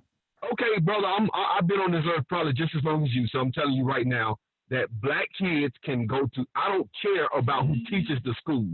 If you go to school and you put in 2 hours a night, there is nothing stopping you from having a. Oh, he gotta be in the car. He gotta be in the car. If you work hard, you can get a good education and a scholarship and succeed. There are schools I'm in Alabama. I'm from Alabama. I live in Atlanta. There are schools where it's all Black teachers and the kids are. Hold on, I gotta mute him. I don't know if it's me. I'm sorry. Is that me? No, did you mute? Oh, he was fine. I think it was you, Brian. But one thing that I'd like to point out is no. I might have. Wait, no. Go ahead, because I might have. Can I finish? Yeah, go ahead and finish. Yeah, the only point I was trying to make was, man, that this has been this has been proven. We have the worst work ethic And when I try to bring it up, you can't even tell black people, hey man, you need to work harder without it somehow being tied to white people. This basically, let me say this right here. What you're doing, you're describing someone who's omnipresent, omnipotent, and omniscient. God. Then you calling a white man God by every, you have to eventually look at yourself and stop worshiping the white man by telling him that he's gonna do some stuff. He's some boogeyman that somehow is controlling your child to not work but 25 minutes a night. And then take in mind, this includes immigrants who put 2 hours in a night themselves. So we probably doing somewhere around 22 minutes a night of homework. And then you telling me that then you trying to compete with a white kid whose father owns the bank. Yolanda said, Can I respond? Yolanda said, explain yourself. I'm not sure how much of that y'all heard. Father G, Yolanda said, basically elaborate. Explain yourself. Okay, you know, here's my thing. Is Father G, everybody in the chat, is Father G giving the white man too much credit? Go ahead, Father G. Okay, I'm reading what you're going. Let me give you my view of the world. All right, the view of the world is we are in a system of racism, white supremacy. I use racism and white supremacy interchangeably. We are all victims of this racist system. We have all been confused by this racist system. We have all been brainwashed by this racist system. We have all been brainwashed as Black people to feel or be inferior. This is not anything that is not out of touch, out of reality. This is something that I have gone through. This is something that most non-white people have gone through. In this country, we are still feeling the effects of slavery. You're telling me that we can get shot down in the street and nobody does anything in regards to penalizing these policemen for their crimes. So basically, when we go back to the school system, all right, most of our children are in public schools. These public schools where most Black kids are not being funded properly. That is not an accident. That is on purpose. We have teachers in these public schools with predominantly Black kids who don't care about our children. I have been a teacher. I worked in the public school system. I have seen this. So whatever you seen, hey, I would like to know what the blueprint is. If there is any successful Black children out here who have been encouraged to do an hour of homework, because I'm telling you right now, most of these children, whether by their teachers, whether by their parents, and I agree, the parents do have some complicity in this, but they have also been trained in the same public school system that they're putting their children in. So it is a vicious cycle, and it won't stop until we come up with some sort of education system that educates Black folks, that educates our children, because our children are being poisoned by the public school system right now. Okay, brother. So you've been saying that for 40 years. We've been saying we need our own schools for 40 years. Y'all think, but no, I'm talking about homeschooling. So you're trying to say we need... I said education system. I didn't say school. No, I said home, but I'm saying home system. Do you think we need more home system? I mean, more homeschooling? I think he just means that we just need more control of our education, an education that thank you, that allows us to personally educate, you know, our own people. And I think that a lot of people feel that same sentiment. And one thing that I hear, you know, both of you guys saying is that legacy is important, because when it comes down to it, the legacy that's missing from a fatherless home, the legacy that should have been handed down to us as men as we currently are, wasn't given to us and isn't given to a lot of boys these days. And so they don't have the desires to work hard. They don't have the desires to study for 2 hours a day. They don't have two stable parents in their homes because their parents are too busy worrying about, you know, basically their next meal. So I think that overall, you know, the legacy, but also the finances of the home and also the mindset of the people in those homes typically determine where people are. And I think that you're always going to have certain people, that we can look to as examples. But I don't think at this time it's going to be the majority of the people, of our people, that are going to be the people that study 2, 3, 4 hours a night. And so I think that, Sub, that you like, you have the right idea on where we need to be. And I would love to see our people there, because my daughter's 6 years old. Every day as soon as she comes home, we're reading books, we're doing our homework, we're doing all these things. She loves to read. And that's something that I didn't have when I was a kid, because again, that legacy wasn't handed down to me. But at the same time, I decided, hey, like, I'm going to start a new legacy, a new standard within my own household, that hopefully gets handed down from generation to generation starting now. And so I think that the effects that Father G is talking about sort of placed us here, and ultimately, Sub, that's the place where we want to be, is where we are striving for this excellence. There's a difference. There's a separation between what white supremacy is and what we can and have control over. And I think when you go and include a cop getting shot into an argument about education, which are two different things, or a cop shooting someone into, that's what I'm saying. The victim, let me paint this with some more victim about the videos you've seen, the graphic images of black men getting shot. So now you know how oppressed we really are, which I agree. When it comes to the police system, the legal system is jacked up how they get away with it. I don't disagree with that. I think just because he hear a conservative talking point, he went and triggered into me saying that a black man getting shot by a cop is okay. I don't think like that. Okay. Now we can talk about what happens in the education system, but we can go anecdotal. We can talk about what really happened. There was a girl in DC, Asian female, came in, gave the parents choice.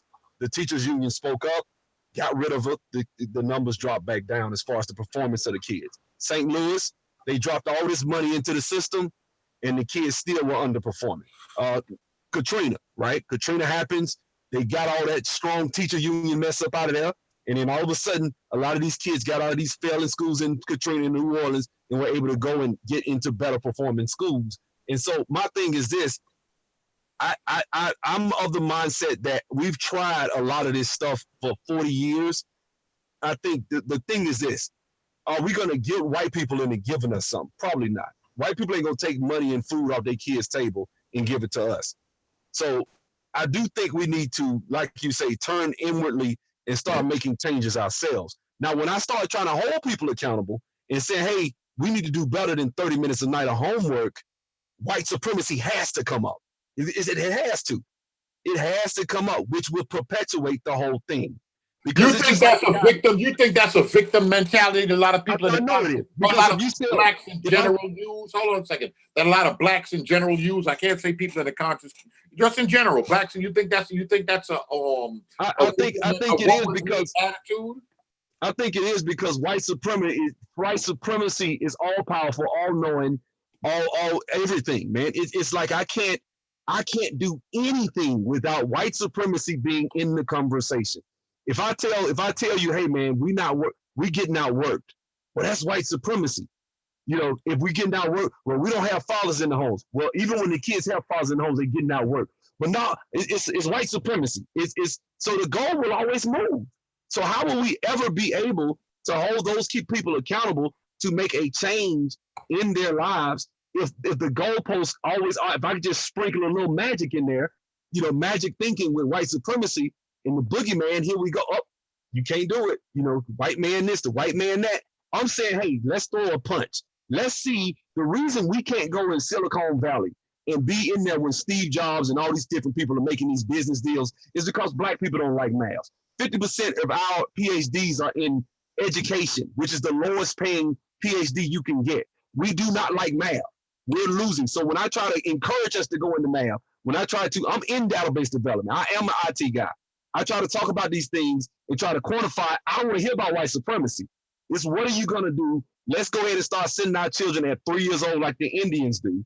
At 3 years old, they go to Kumon, Mathnasium. So when they get in the 8th grade, they already know calculus. They already have an advantage. There's certain things we can do instead of buying Jordans and paying for nice clothes. See, when I try to hold black people, you cannot hold black people accountable for nothing. I knew he was going to bring up them Jordans. I knew he was going to bring up them Jordans. I'm sorry, man. I'm sorry. We got to mute him. I knew he was going to bring up them favorite, them timber, that expensive stuff that we love. No, we don't like it. We got to have our Jordans. Jordan's a black man. Said, that's the problem I got with somebody. Jordan is a black man. You don't want to support the black man? Come on and finish it up. Grace and peace. We're gonna let Pastor Bennett introduce himself for those that y'all don't know him. And I want White to read some of them comments. Some of them last 6, 7 comments are too good down there. Some of them last comments too good down there. I look like Garfield hitting me in the text right now. Go ahead. I muted. I wanted them to Go ahead, Pastor Bennett. All right, go ahead. I want some sort of, then Pastor Bennett can introduce himself, and then I want White to take his time and read some of them last couple of comments down there. I'm gonna sum it up like this: Black people, most of our education is our degrees and things are not centered around the higher paying fields. I did a video today where they tell people, Black people always told to follow your passion. You got people going to school majoring in theater, in dance, and then they get out and they can't get a job. They struggling. They got student loan debt.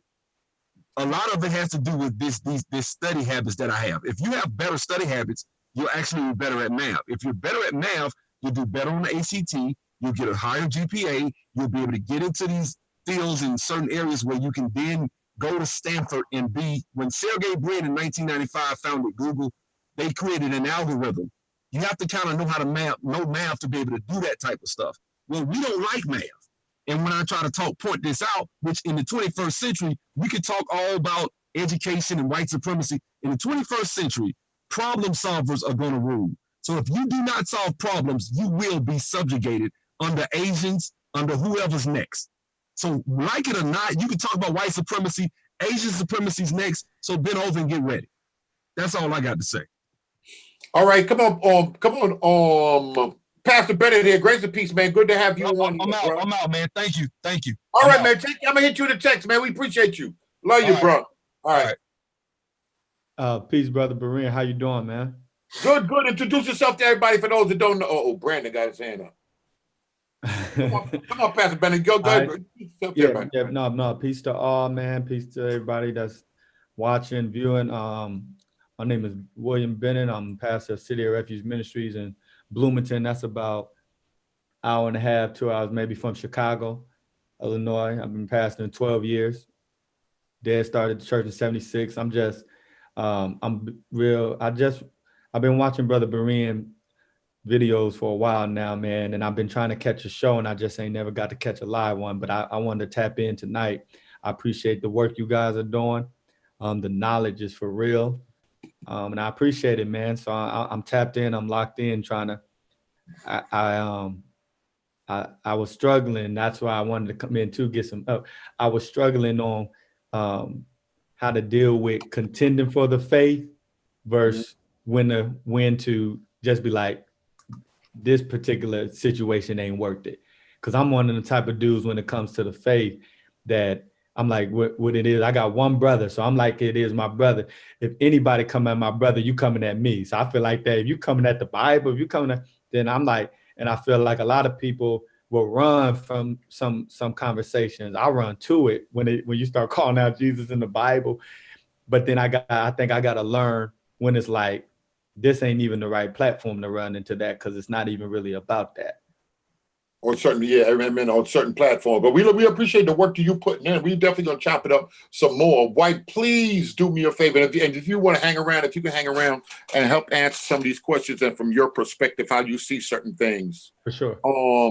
White, you see those, they moving fast, I'm back and forth. Then my phone ringing. But if you got a few of them or you want Brandon to go, you just let me know whatever order y'all want to go. Yeah, let Brandon go ahead and go, and then I'll read a few comments. All right, Brandon, I'm trying to read some of them too. I agree with we have to get to a point where we're ready to dominate. And we're willing to dominate at all costs and not make excuses. Because when I walk out of the house, the white man ain't telling me I can't do this and I can't do that. You know what I'm saying? I don't want to hear that stuff now. Back 100 years ago, yeah, our grandparents and stuff, they could say that, but we don't have that excuse. I don't want to hear it. Ain't nobody talk. It's not a game anymore of color. It's a game of domination. Are you willing to get in this capitalistic system and dominate? Do what it takes to dominate. Let's dominate, and that's it. Now, everybody ain't gonna have that mindset. And I'm not looking for the people who don't want to have the mindset. But I am looking for the top 10% in our community that the the Europeanized system has controlled, dominated, and used. And that's where we have to go. The top 10% of our thinkers, our builders, our manufacturers, our workers. Let's talk to them. Let's call them out and let's bring the top 10% in and let's start to dominate so we can dominate in a way where we can help others, because the top 10% always dominate and help other people. We just got to get our top 10% people looking at the fact that when we get to getting this bread and dominating, we not moving away and taking all the economics with us. We move away. Yeah, I'm gonna move away, get this crib, but I'm bringing them economics back to my people. And let's say, hey, I got this job for you, bro. I got this for you, bro. I got that for you, bro. I don't want to hear all of that other stuff. And America in general, European, Asian, whatever, we are not in the top 10% in education anymore. So No, we Sub is know. right on that. It don't matter whether you slice the cake, white, black. We're not the top in mathematics. We're not scoring the top in any. I'm talking about America. I'm not talking about black folk, white folk. Black or white. No, no, no. You're right. I'm talking about our system of education is not dominating. So we have to get to the understanding of saying they want America to be a consumerized country where we consume everything everybody make because of the but what people don't understand about America is we have the most land per capita per person. And what Mm, that allows us to do is to dominate. When you get into Asia and all that, you can have 100 million and still live in an apartment because they don't have any land. When you talk about our land mass and 300 million people, 450 million people max, you're talking about we live a lifestyle. It don't matter if you poor. The poorest person in America can get a steak and a lobster. You can't do that in other countries. It don't matter where you at. So we had to at get least out of it's this. available for the possibility. Yes, we got to get out of this mindset of we just looking at everything from a color standpoint. In this game now, it's about green. It's about domination, dominating systems. And if you dominating a system, dominate it, and then we come in and say, okay, we gonna put our people on with us who dominating this system. So all the education, the everything is white, black. Is what America is not dominating anything as far as, because we don't produce anything anymore. This is not the golden era of 1900s where we No. produced 65% of everything that everything that the world consumed. So Make I see you America was great shaking. I again see is you was. that. I'm sorry. I see you was shaking your head, White. White got to read some of oh these comments. So I got to so get in here, read so these comments now. I just got a quick question. And so Brandon, like I hear you, and I agree. I just have a question, like as far as like people who could possibly be part of this 10% or part of the 1% in our community that have been left behind. Like, do we waste our time going back to get them, or is it worth our time to go back and get them in order to increase the range in which this 10% is? So if we can increase the number of people who have the skills and are able to learn and to grow, but maybe they're apathetic, or maybe they don't know how to learn.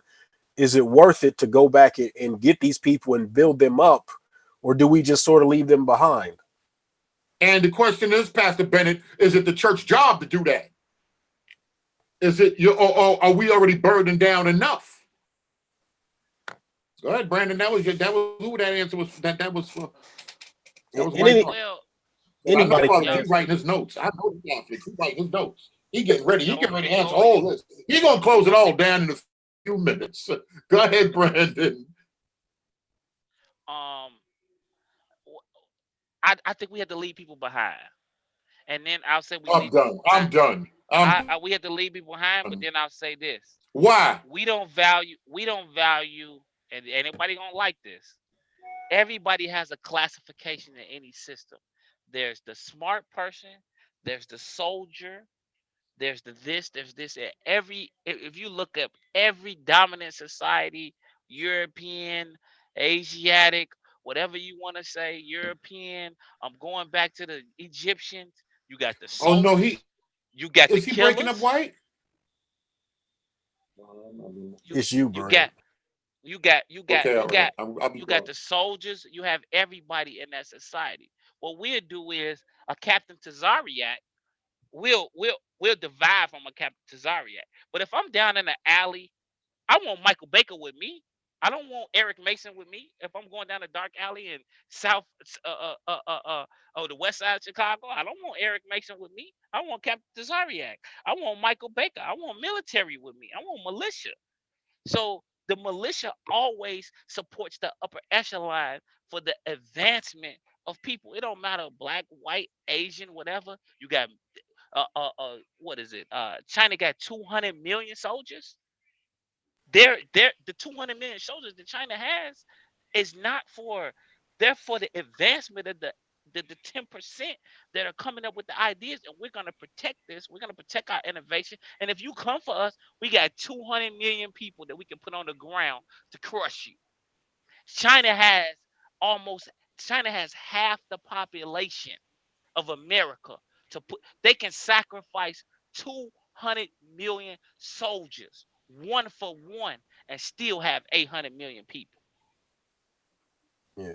So Brandon, I think like I ultimately I think that in your best interest, it's good for you to leave people behind.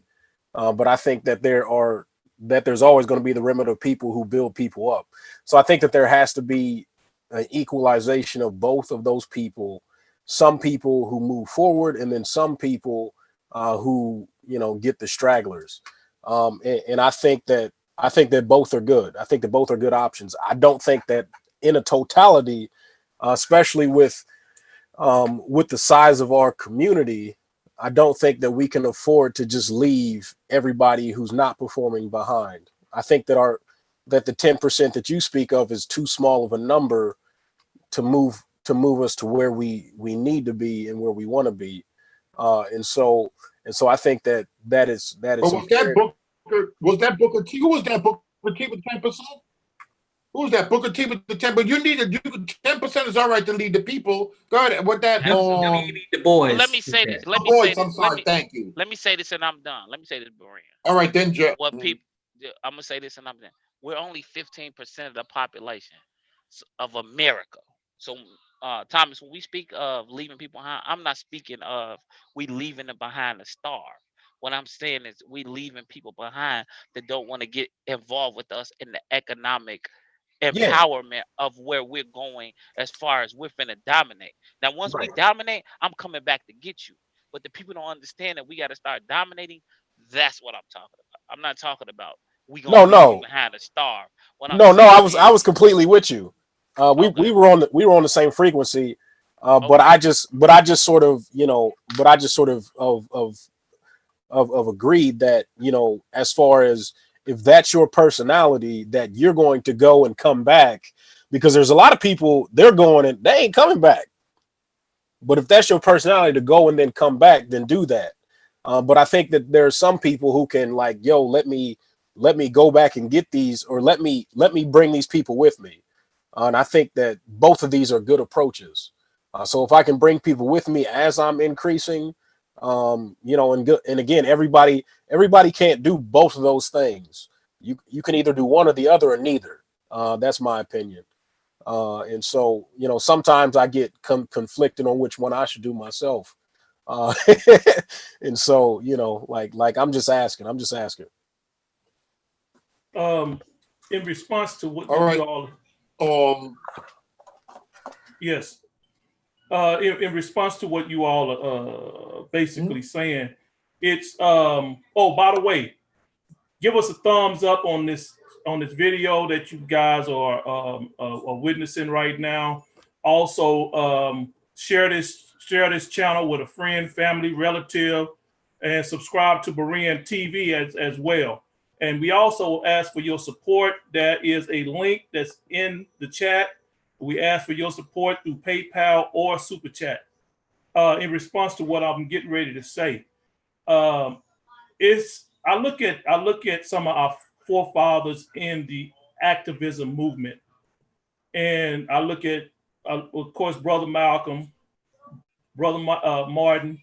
I look at other movements that took place, us movement, and I know there were many in the New York area and abroad as well that was very influential, especially in the 50s, 60s, and going into the early 70s.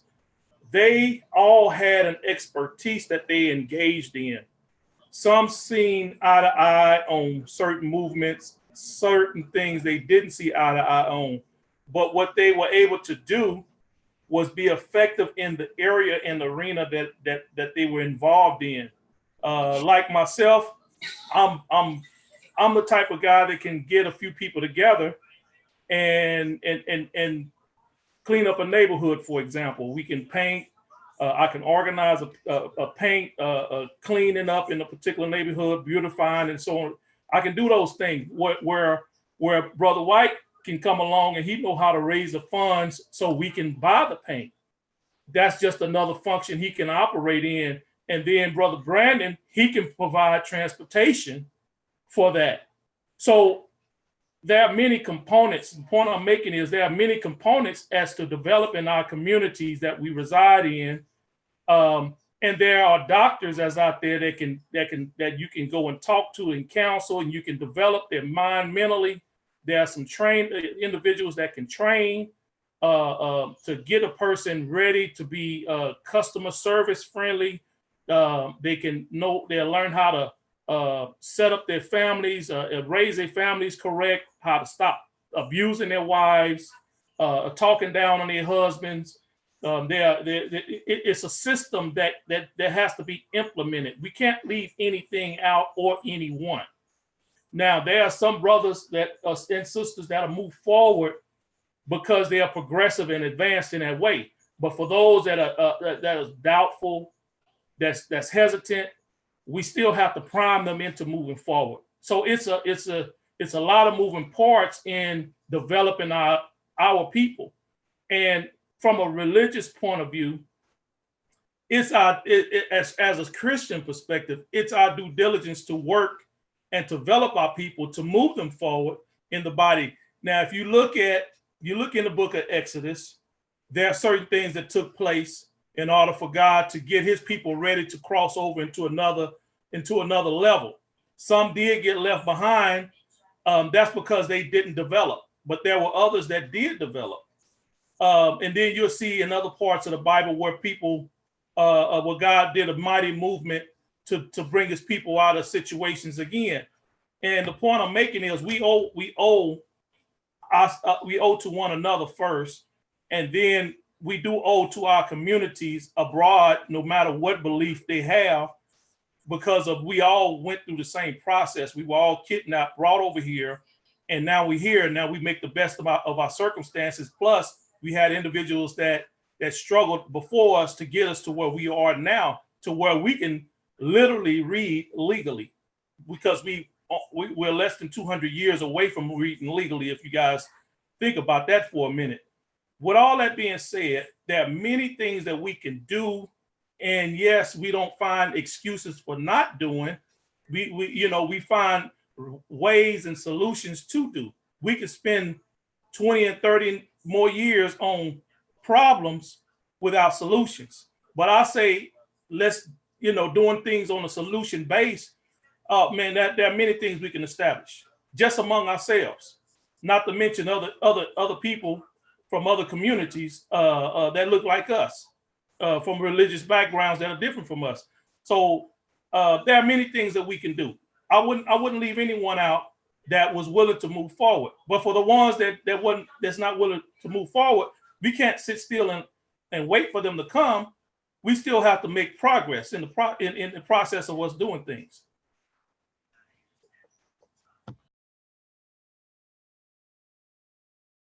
All right, who was that?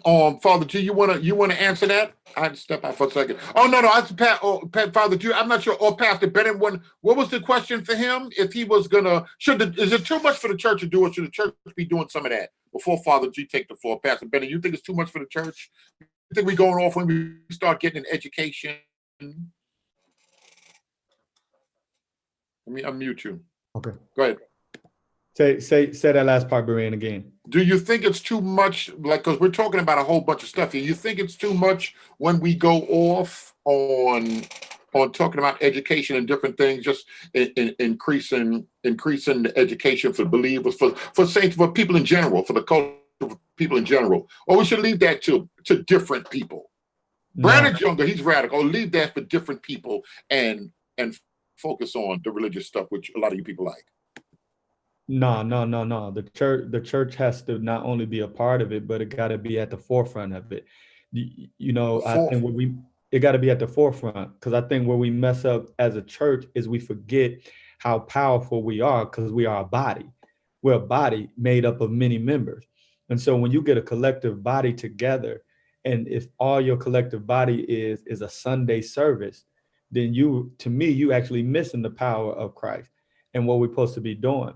So I feel like, as far as the church and the community, we have to aggressively raise our level of expectation, but we have to graciously pursue the methods to that. And what I mean by that, even if you think about church, I'm raised in the church.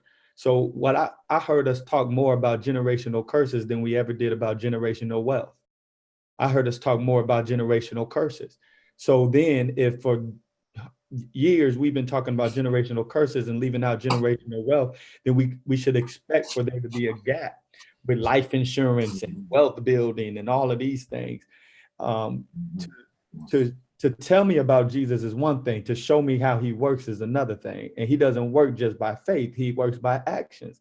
And so for the church has to understand that, yes, we have our spirituality, we have that, but to make it all well-rounded, we have to actively be moving in education. We have to actively raise our expectation of wealth. And the church, if the church can't do it with as many members that are in the body, then who can?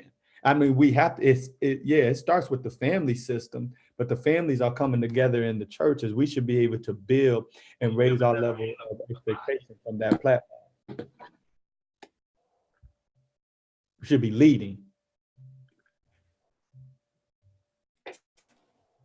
Were you Father done, G? brother, or did your signal? My signal went out.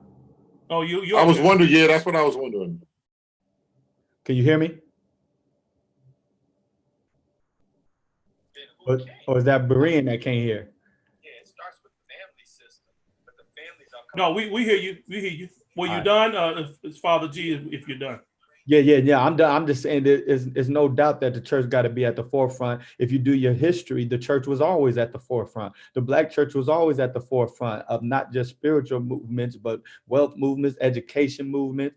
Even when you look at Booker T and his school, and he taught, they had Bible classes there, but they also had science class, math class. So I think the church has sometimes failed when we made the church only about spirituality, and we forgot how to plug in the education in different sources that will even help us and strengthen us in our spirituality. As a pastor, one thing I learned, and I'll wrap it up, but as a pastor, one thing I've learned is that we are so spiritual, and then people come to church and they got the spiritual component, and we got to puff them up and raise them up, is because they're struggling in all these other areas of their life, right? And we ain't dealing with all the other areas. We're just dealing with their spiritual. But if you want somebody to be healthy spiritually, you got to help them to be healthy mentally, healthy emotionally, healthy physically, in their relationships and their education and all that. So I think the church has a responsibility to tap into other things and encourage that same level of expectation spiritually in every other aspect.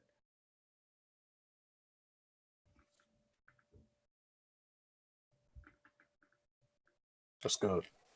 Brother White, Father G. Okay. Are we still on the topic of the church being the forefront of like non-church movements like education, stuff like that? Is that the question on the table? Yeah, I believe so. Okay. So one of the things that most people either forget or don't know is that the Catholic Church was one of the first institutions that basically educated former slaves back in the 19th century when a lot of Catholic schools were being built. They were the only educational institutions that would allow people of African descent to be taught to read and write. Even in states and even in places where it was illegal to teach a person of African descent to read and write. So they were basically one of the first people in the as far as to build these institutions of education for non-white people. So I always look at that example of, the church, trying to step up to be in the forefront of something that can help, Black people in this country. I know later on, the former slave masters started to take control of some of these Catholic institutions that was built. Some of them were older slave masters, and it started to exclude a lot of Black children going into the 20th century. But yeah, when these institutions was first being built, because the Catholic Church didn't really think that this was going to be a big thing as far as building schools, but it actually became bigger than what they thought it were. And the first group of students were Black children, former slaves, people of African descent. So I think the church has to be in the forefront of something like education, and also too in economics as well. Not so much as being like a bank or anything like that, but just making sure that people are being wise about how they spend their money, that they're not spending it to the detriment of themselves and to their families, and to also bring some kind of economic stimulus to those people who are in the state of poverty, to try to get them to a state where they can have a livable wage and actually support a livable family. So yes, I think it is imperative for the church to be involved in all of this. Okay, how do I sound now? I sound much better? Those were good points, and that's true about the Catholic Church. A lot of people don't understand that. White, you see any comments in closing? Brand, the brother gonna show us something. He's gonna show us something, but we're gonna check some stuff out, but we can't do that. We'll discuss it, but we can't do that. We're not gonna do that live. Mike, do me a favor, read. I want to see. Do me a favor, read a couple of those comments there, White. Sure. So Rose, he says, these chains these days aren't in visible sight, but if you truly open your eyes, you'll see the chains are on brains. And it's funny how gold and platinum chains are the desire of poor people. The church went from being the centerpiece of the community to a money grab. Mike Shaw. What else? What else you see? I missed a lot. Grace and peace, Rose. Oh, thank you, Tyler, a lot. We appreciate you. We appreciate y'all in the super chat and in that PayPal. We appreciate y'all with the gifts. Well, let me see. That's White. Oh no, I don't have to read what you said. Like Pastor Bennett said, speak on generation rich. Yes, anything we can say what you want, Taylor. We have to teach on that. Finances, and the church been like that from the beginning, from the foundation of you could say the Black church in America, or however you want to call it. We've been teaching on more than just the gospel. A lot of people want to have us like we're different ethnic groups, like everything is good and all we need to do is preach the gospel. No, we need to talk about education. We need to talk about finances. We need to talk about how we can bring ourselves up as a community, as a people in different areas. Who was that said, you see that white, somebody said in there, we just talk about going home, but we can teach trade. Like a lot of people know trade. Like I'm doing construction, bricklaying, electrical work, all of that carpentry. We can be in there teaching those things. And as you can say what you want. Omar Johnson used to bring that out. He said it was one thing back in the early 70s when they were teaching a trade in high schools and different things, and a lot of the families were working for different corporations when they were outsourced, when those corporations left, even though people even still had a trade or something to teach each other's and hand it down. Auto body shop. They used to have mechanic shop to teach people stuff in high school in these classes. Come on, Harris, you got something before I give it to White? And to read a few more. You got well, it. yeah, I'll say a couple of things. I was wondering now in response to the trades that were here in the Los Angeles area. You'll notice that a lot of the Black brothers and sisters have not been really involved in the skill set that involves carpentry of some type. Or construction, road construction, building construction. You've seen more Latinos involved in that now than you see anybody else. So I don't know if this is a lost trade, because the only people I see coming around that know something about it is the ones that's been in jail for a long period of time, and they finally come home with that skill set, but there's not a job available for them.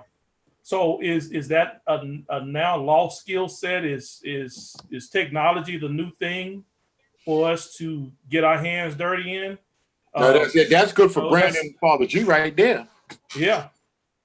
Because to be like I said, I've lived to see the construction trade change dramatically. I said, well, did you put your hand up for that, or was it for something else? Right? Well, that's part one, and then part two. I consider myself to be a part of the woke church. I'm conscious. I know what's going on in society. I am definitely aware, and I don't have chains on my mind in that process. And I'm really geared and ready to go to work with my church family first, and then others. Now, what are the three things that you think we can work on? And I'm asking anybody this question that we can work on first to make priority for building purposes. Grace and peace, Bishop. If you want to jump on here, I sent you the thing. I know you might be with the family.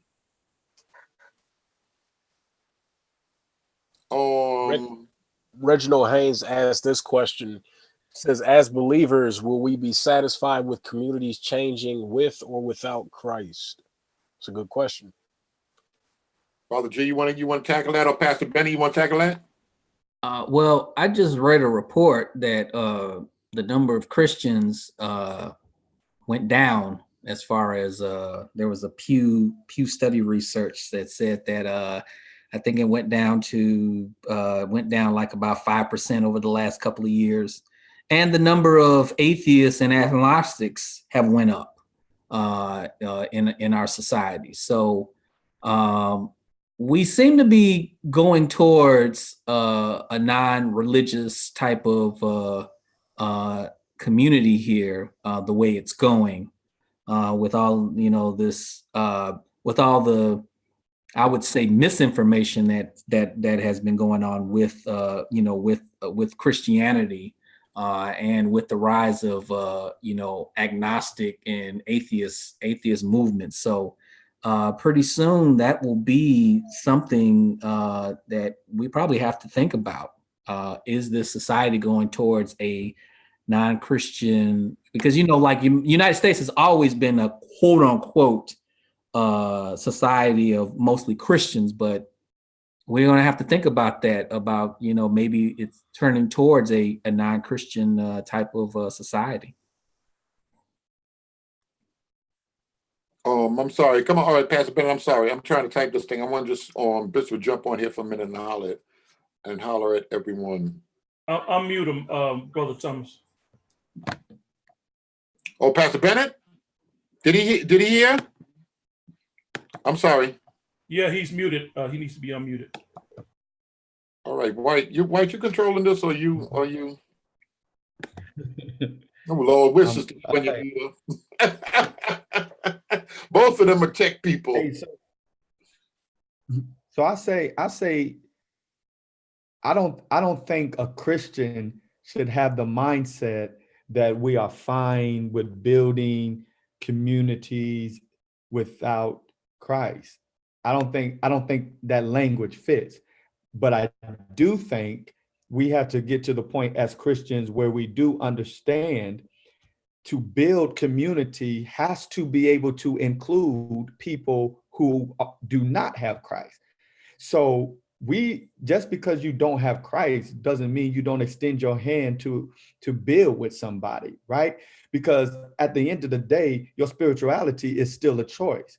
And so when we start getting to the point that we demand that someone share our faith, when we're talking about building, now in certain categories, yes, but when we're talking about building each other, building community, there are many ways that you can build a person outside of faith.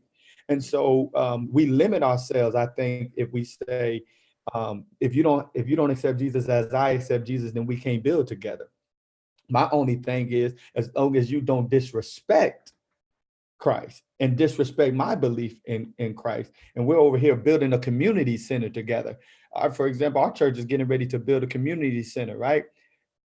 When I go get finances and doing other things and getting these people to work with me, it's not really, my mindset is not, are you a Christian? My mindset, are you willing to help out in this project that is going to help build our community? And so I think we should be Christ-centered, but I don't think Christ demands that we exclude anyone who is not receiving of him, right? It's still a free will choice, but we still got to be able to extend our hand and work with people outside of the spiritual realm. I think that's where people get turned off with Christianity sometimes. When we seclude ourselves amongst ourselves, even if we want to win more people, we still got to just be willing to extend our hand in places where Christians may look and say, why are you hanging out there? Why are you talking to these people? Right. But hey, then that just makes you like Christ when they start talking about you like that. Right. So I think we got to be able to really build, and to really even become more attractive even to Christ. We got to be willing to uphold his name, but at the same time, extend our hand across the board, as long as people aren't on getting disrespectful. If we're just meeting up to do the work for the community, I think we can do that. And a lot of people feel that they're like, listen, the church will take money from an unsaved person. They'll take donations from anybody. Anybody out there on the block, they'll take donations, but y'all will take my money, but I can't come in and do some work with y'all if I so desire. I think another thing we have to look at, a lot of times we don't know how much God can work on the heart of the unsaved. Like when we even look at the Persian and the king and Ezra and everything in the Old Testament, how he'll move on different people's hearts. I think we kind of box people out. That's got to be that. I don't know, Harris. That could be that religion in us. All right. Anybody else before we I was trying to get the Bishop's link. Anybody else? Jason just came in. He might have something to say. You've been listening. Grace and peace. You can hear us? Grace and peace, family. Yeah, I've been listening. I'm agreeing with all points. I'm still kind of in the shadows, but on y'all one point, I think like Pastor Ben and the others were saying, it is important for the church to spearhead this movement, because we can do it in Christ still, because our movement is on the individual person and the heart of the person. So if we move in the spirit of the church, it's always going to be us considering our neighbor or our brother. So all things work together for the good.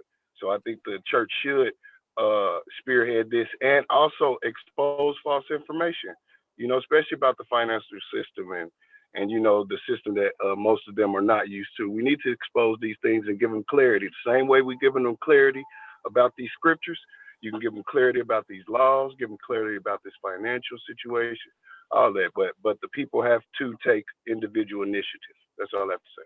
And if we, and that's a good point. And he said, spearhead the thing. If we're going to spearhead the thing, hopefully Father G is good with that. If we're going to spearhead it, coming out the civil rights movement, even before that, prior to that, the church was doing it. Now, can't nobody come around the boss later on, can't come around bossing us with no Book of the Dead, can't come around here bossing us with no esoteric. Wait a minute now, wait a minute.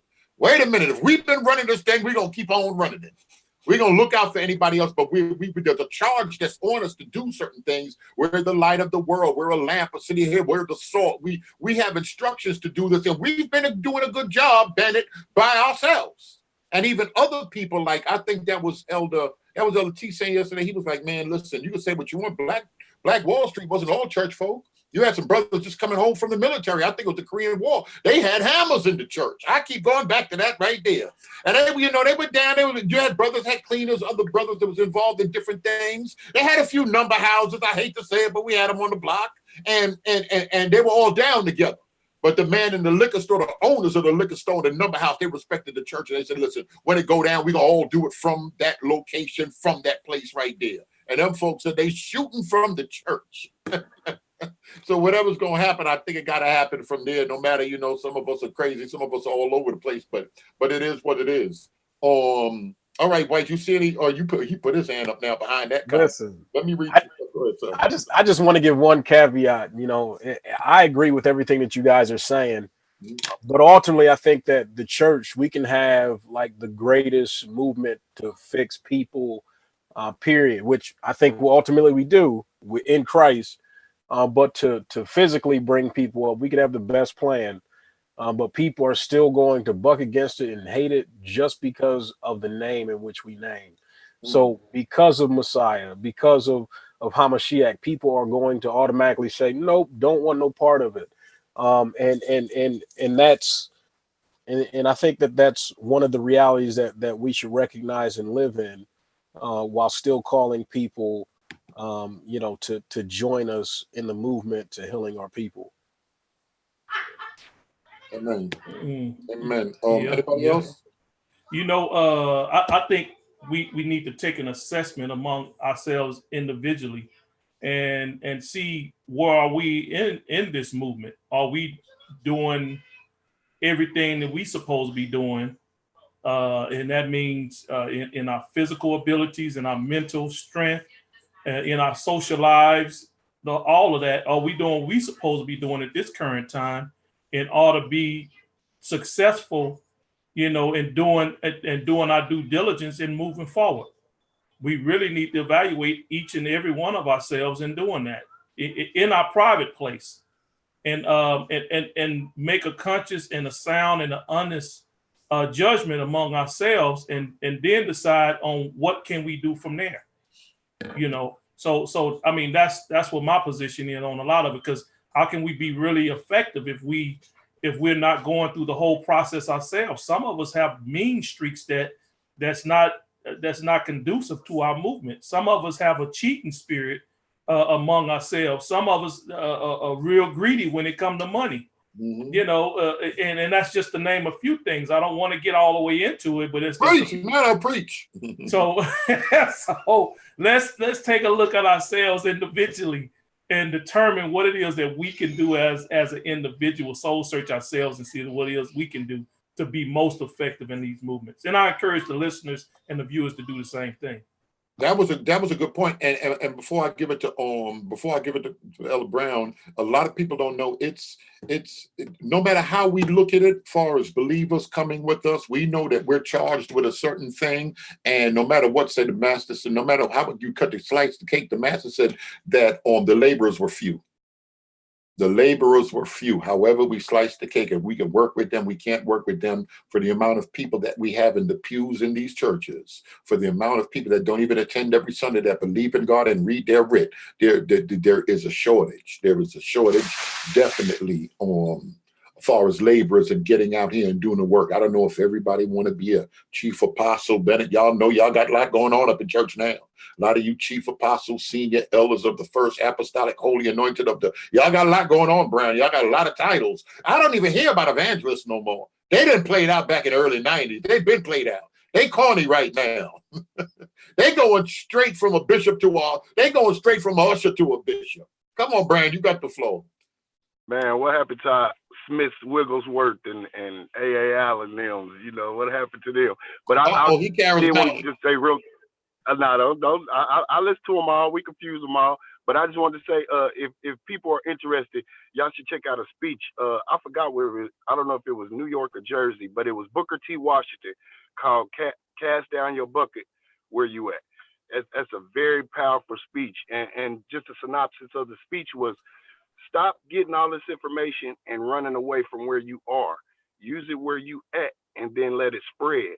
Our Christian walk is to show people through our walk how Christ lives in us. So we got to start doing. You know, once we do, people start to follow. So cast down your bucket where you at, wherever you at.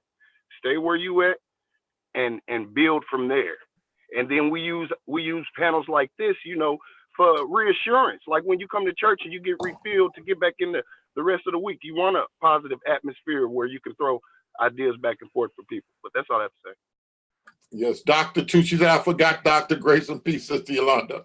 I miss you. Oh, yeah, plenty doctors now. We all doctors running around here. A doctor of what? I don't know. That's part of the confusion. We got a lot going on. We got to shut the circus got to get shut down. We got to shut the circus down, and we need more people that's out here as far as what they call like healthy. A lot of people talk about healthy churches and all of that. We got to start. Matter of fact, we got to discuss that. What is a healthy church? But Brandon, I don't want you to leave the office. I specifically wanted Brown and them in here. And I guess hopefully Pastor Bennett can hang out to so we can discuss this other stuff. But all right, anything in closing, White, Father G, before we forget anything? If we forgot anything, maybe y'all can. We appreciate y'all in the support. We're going to definitely come on tomorrow night. Y'all going to hear more about these discussions. We're going to drop videos, and we're going to do a lot of basic teaching. Of course, I'm going to be on the esoteric, the occult, the nation, and a lot of stuff. But we're going to deal with a lot of basic teachings for those that's not locked in with the church and stuff like that. Pastor Bennett, give your information out one more time again. Y'all going to see him on here some more. I was waiting for Pastor Mace to come on and holler at y'all, but I'll get him tomorrow, or I'll wait tomorrow's Sabbath. He probably chilling, getting ready for Sunday. But Pastor Bennett, give your information. I'll try to get Dr. Mason on this week, definitely to address y'all with certain things. Come on, Pastor. So while Brother Thomas is unmuting him, please give us a thumb up, subscribe to Berean TV. Also support Berean TV. Yes, thank you. Through the link below, and also you can do super chat if you like. Thank you all for who has already supported. Share this page, please. Thank you all. Appreciate it too. Taylor, is Taylor in here? Hit me in the email right now if you're in here, Taylor. Yeah, all right. So can you think of anything else? Can you think of anything else? Because we can dismiss them, then we're gonna talk. I'm gonna let Pastor Bennett give his information and then dismiss us, and then we're gonna chop it up with Brandon for a second. Hang on Brown, don't go nowhere anywhere. Come on, go ahead and unmute him if you don't have anything else to say, White. We appreciate you, White. You're the only two tech people we got. You and Sister E with the tech. I love it. God bless you. Y'all don't know. God done sent me a good team. God done gave me a chance to send me a good team to try to get this working, because he know I can't do. He know I ain't that sharp. Y'all be laughing. Y'all see a lot of videos, but trust me when I say I ain't the sharpest knife in the drawer, I don't be kidding. Come on, White, you got the floor. Oh, listen, I don't have anything to say, but I did. But I think everybody overlooked when Jeff said to hit the like button, because we still only got 10 likes. So please go ahead and hit that button so that we can get this video out to many people. Definitely 53 people watching now. We can definitely get more likes, so please do that. Yeah, give us some likes. Thank you. We appreciate those. Like, love you. Grace and peace, Sister Rose. Grace and peace, Rose. Grace and peace. Love you. What's good, Mel? I gotta hit you in the matter of fact. I'll hit him in the what you call it. All right, come on, Pastor. You got the floor. Yeah. Man, peace to everybody once again. City of Refuge Ministry. You can catch us on Facebook, cornbloomington.com. That's our site. I'm out of town right now, but as soon as I get back, I'm going to my church. Tell everyone to subscribe to Berean TV. The information here, it's rooted and grounded in truth. You're gonna gain knowledge about things you didn't even know. The panel is hot. The brothers that are on here are encouraging, and it's what our churches even need to see. So I just say everybody subscribe, and thanks for tuning in. Okay, you want to give us a brief word on prayer, Pastor? Yep. Heavenly Father, Lord, we just thank you for this day, for you giving it to us one more time, Lord God, and we don't take for granted the breath in our bodies. We don't take for granted the opportunities that we've had this day, Lord God, for protecting us all the day long, Lord. We just ask as many of us begin to rest, Lord, that you will keep our homes protected, keep our families protected, keep our communities protected, Lord God. Let the information that was said on today, let it get deeply rooted in someone's heart and mind, Lord, that wherever they are in this world, Lord God, that they will get inspired to do the work of Christ, to do the work in their community, Lord God. In all things, let your name receive the glory and praise in Jesus' name. Amen. Amen. Amen. We appreciate everybody on here. Let me make sure all right, John, you have your phone, right? Brandon, you ain't going nowhere, right? I'm still here for the landscaping and all that stuff they're doing. I'm still here. I'm sorry, y'all. Let me know when we off. Okay, 1 second.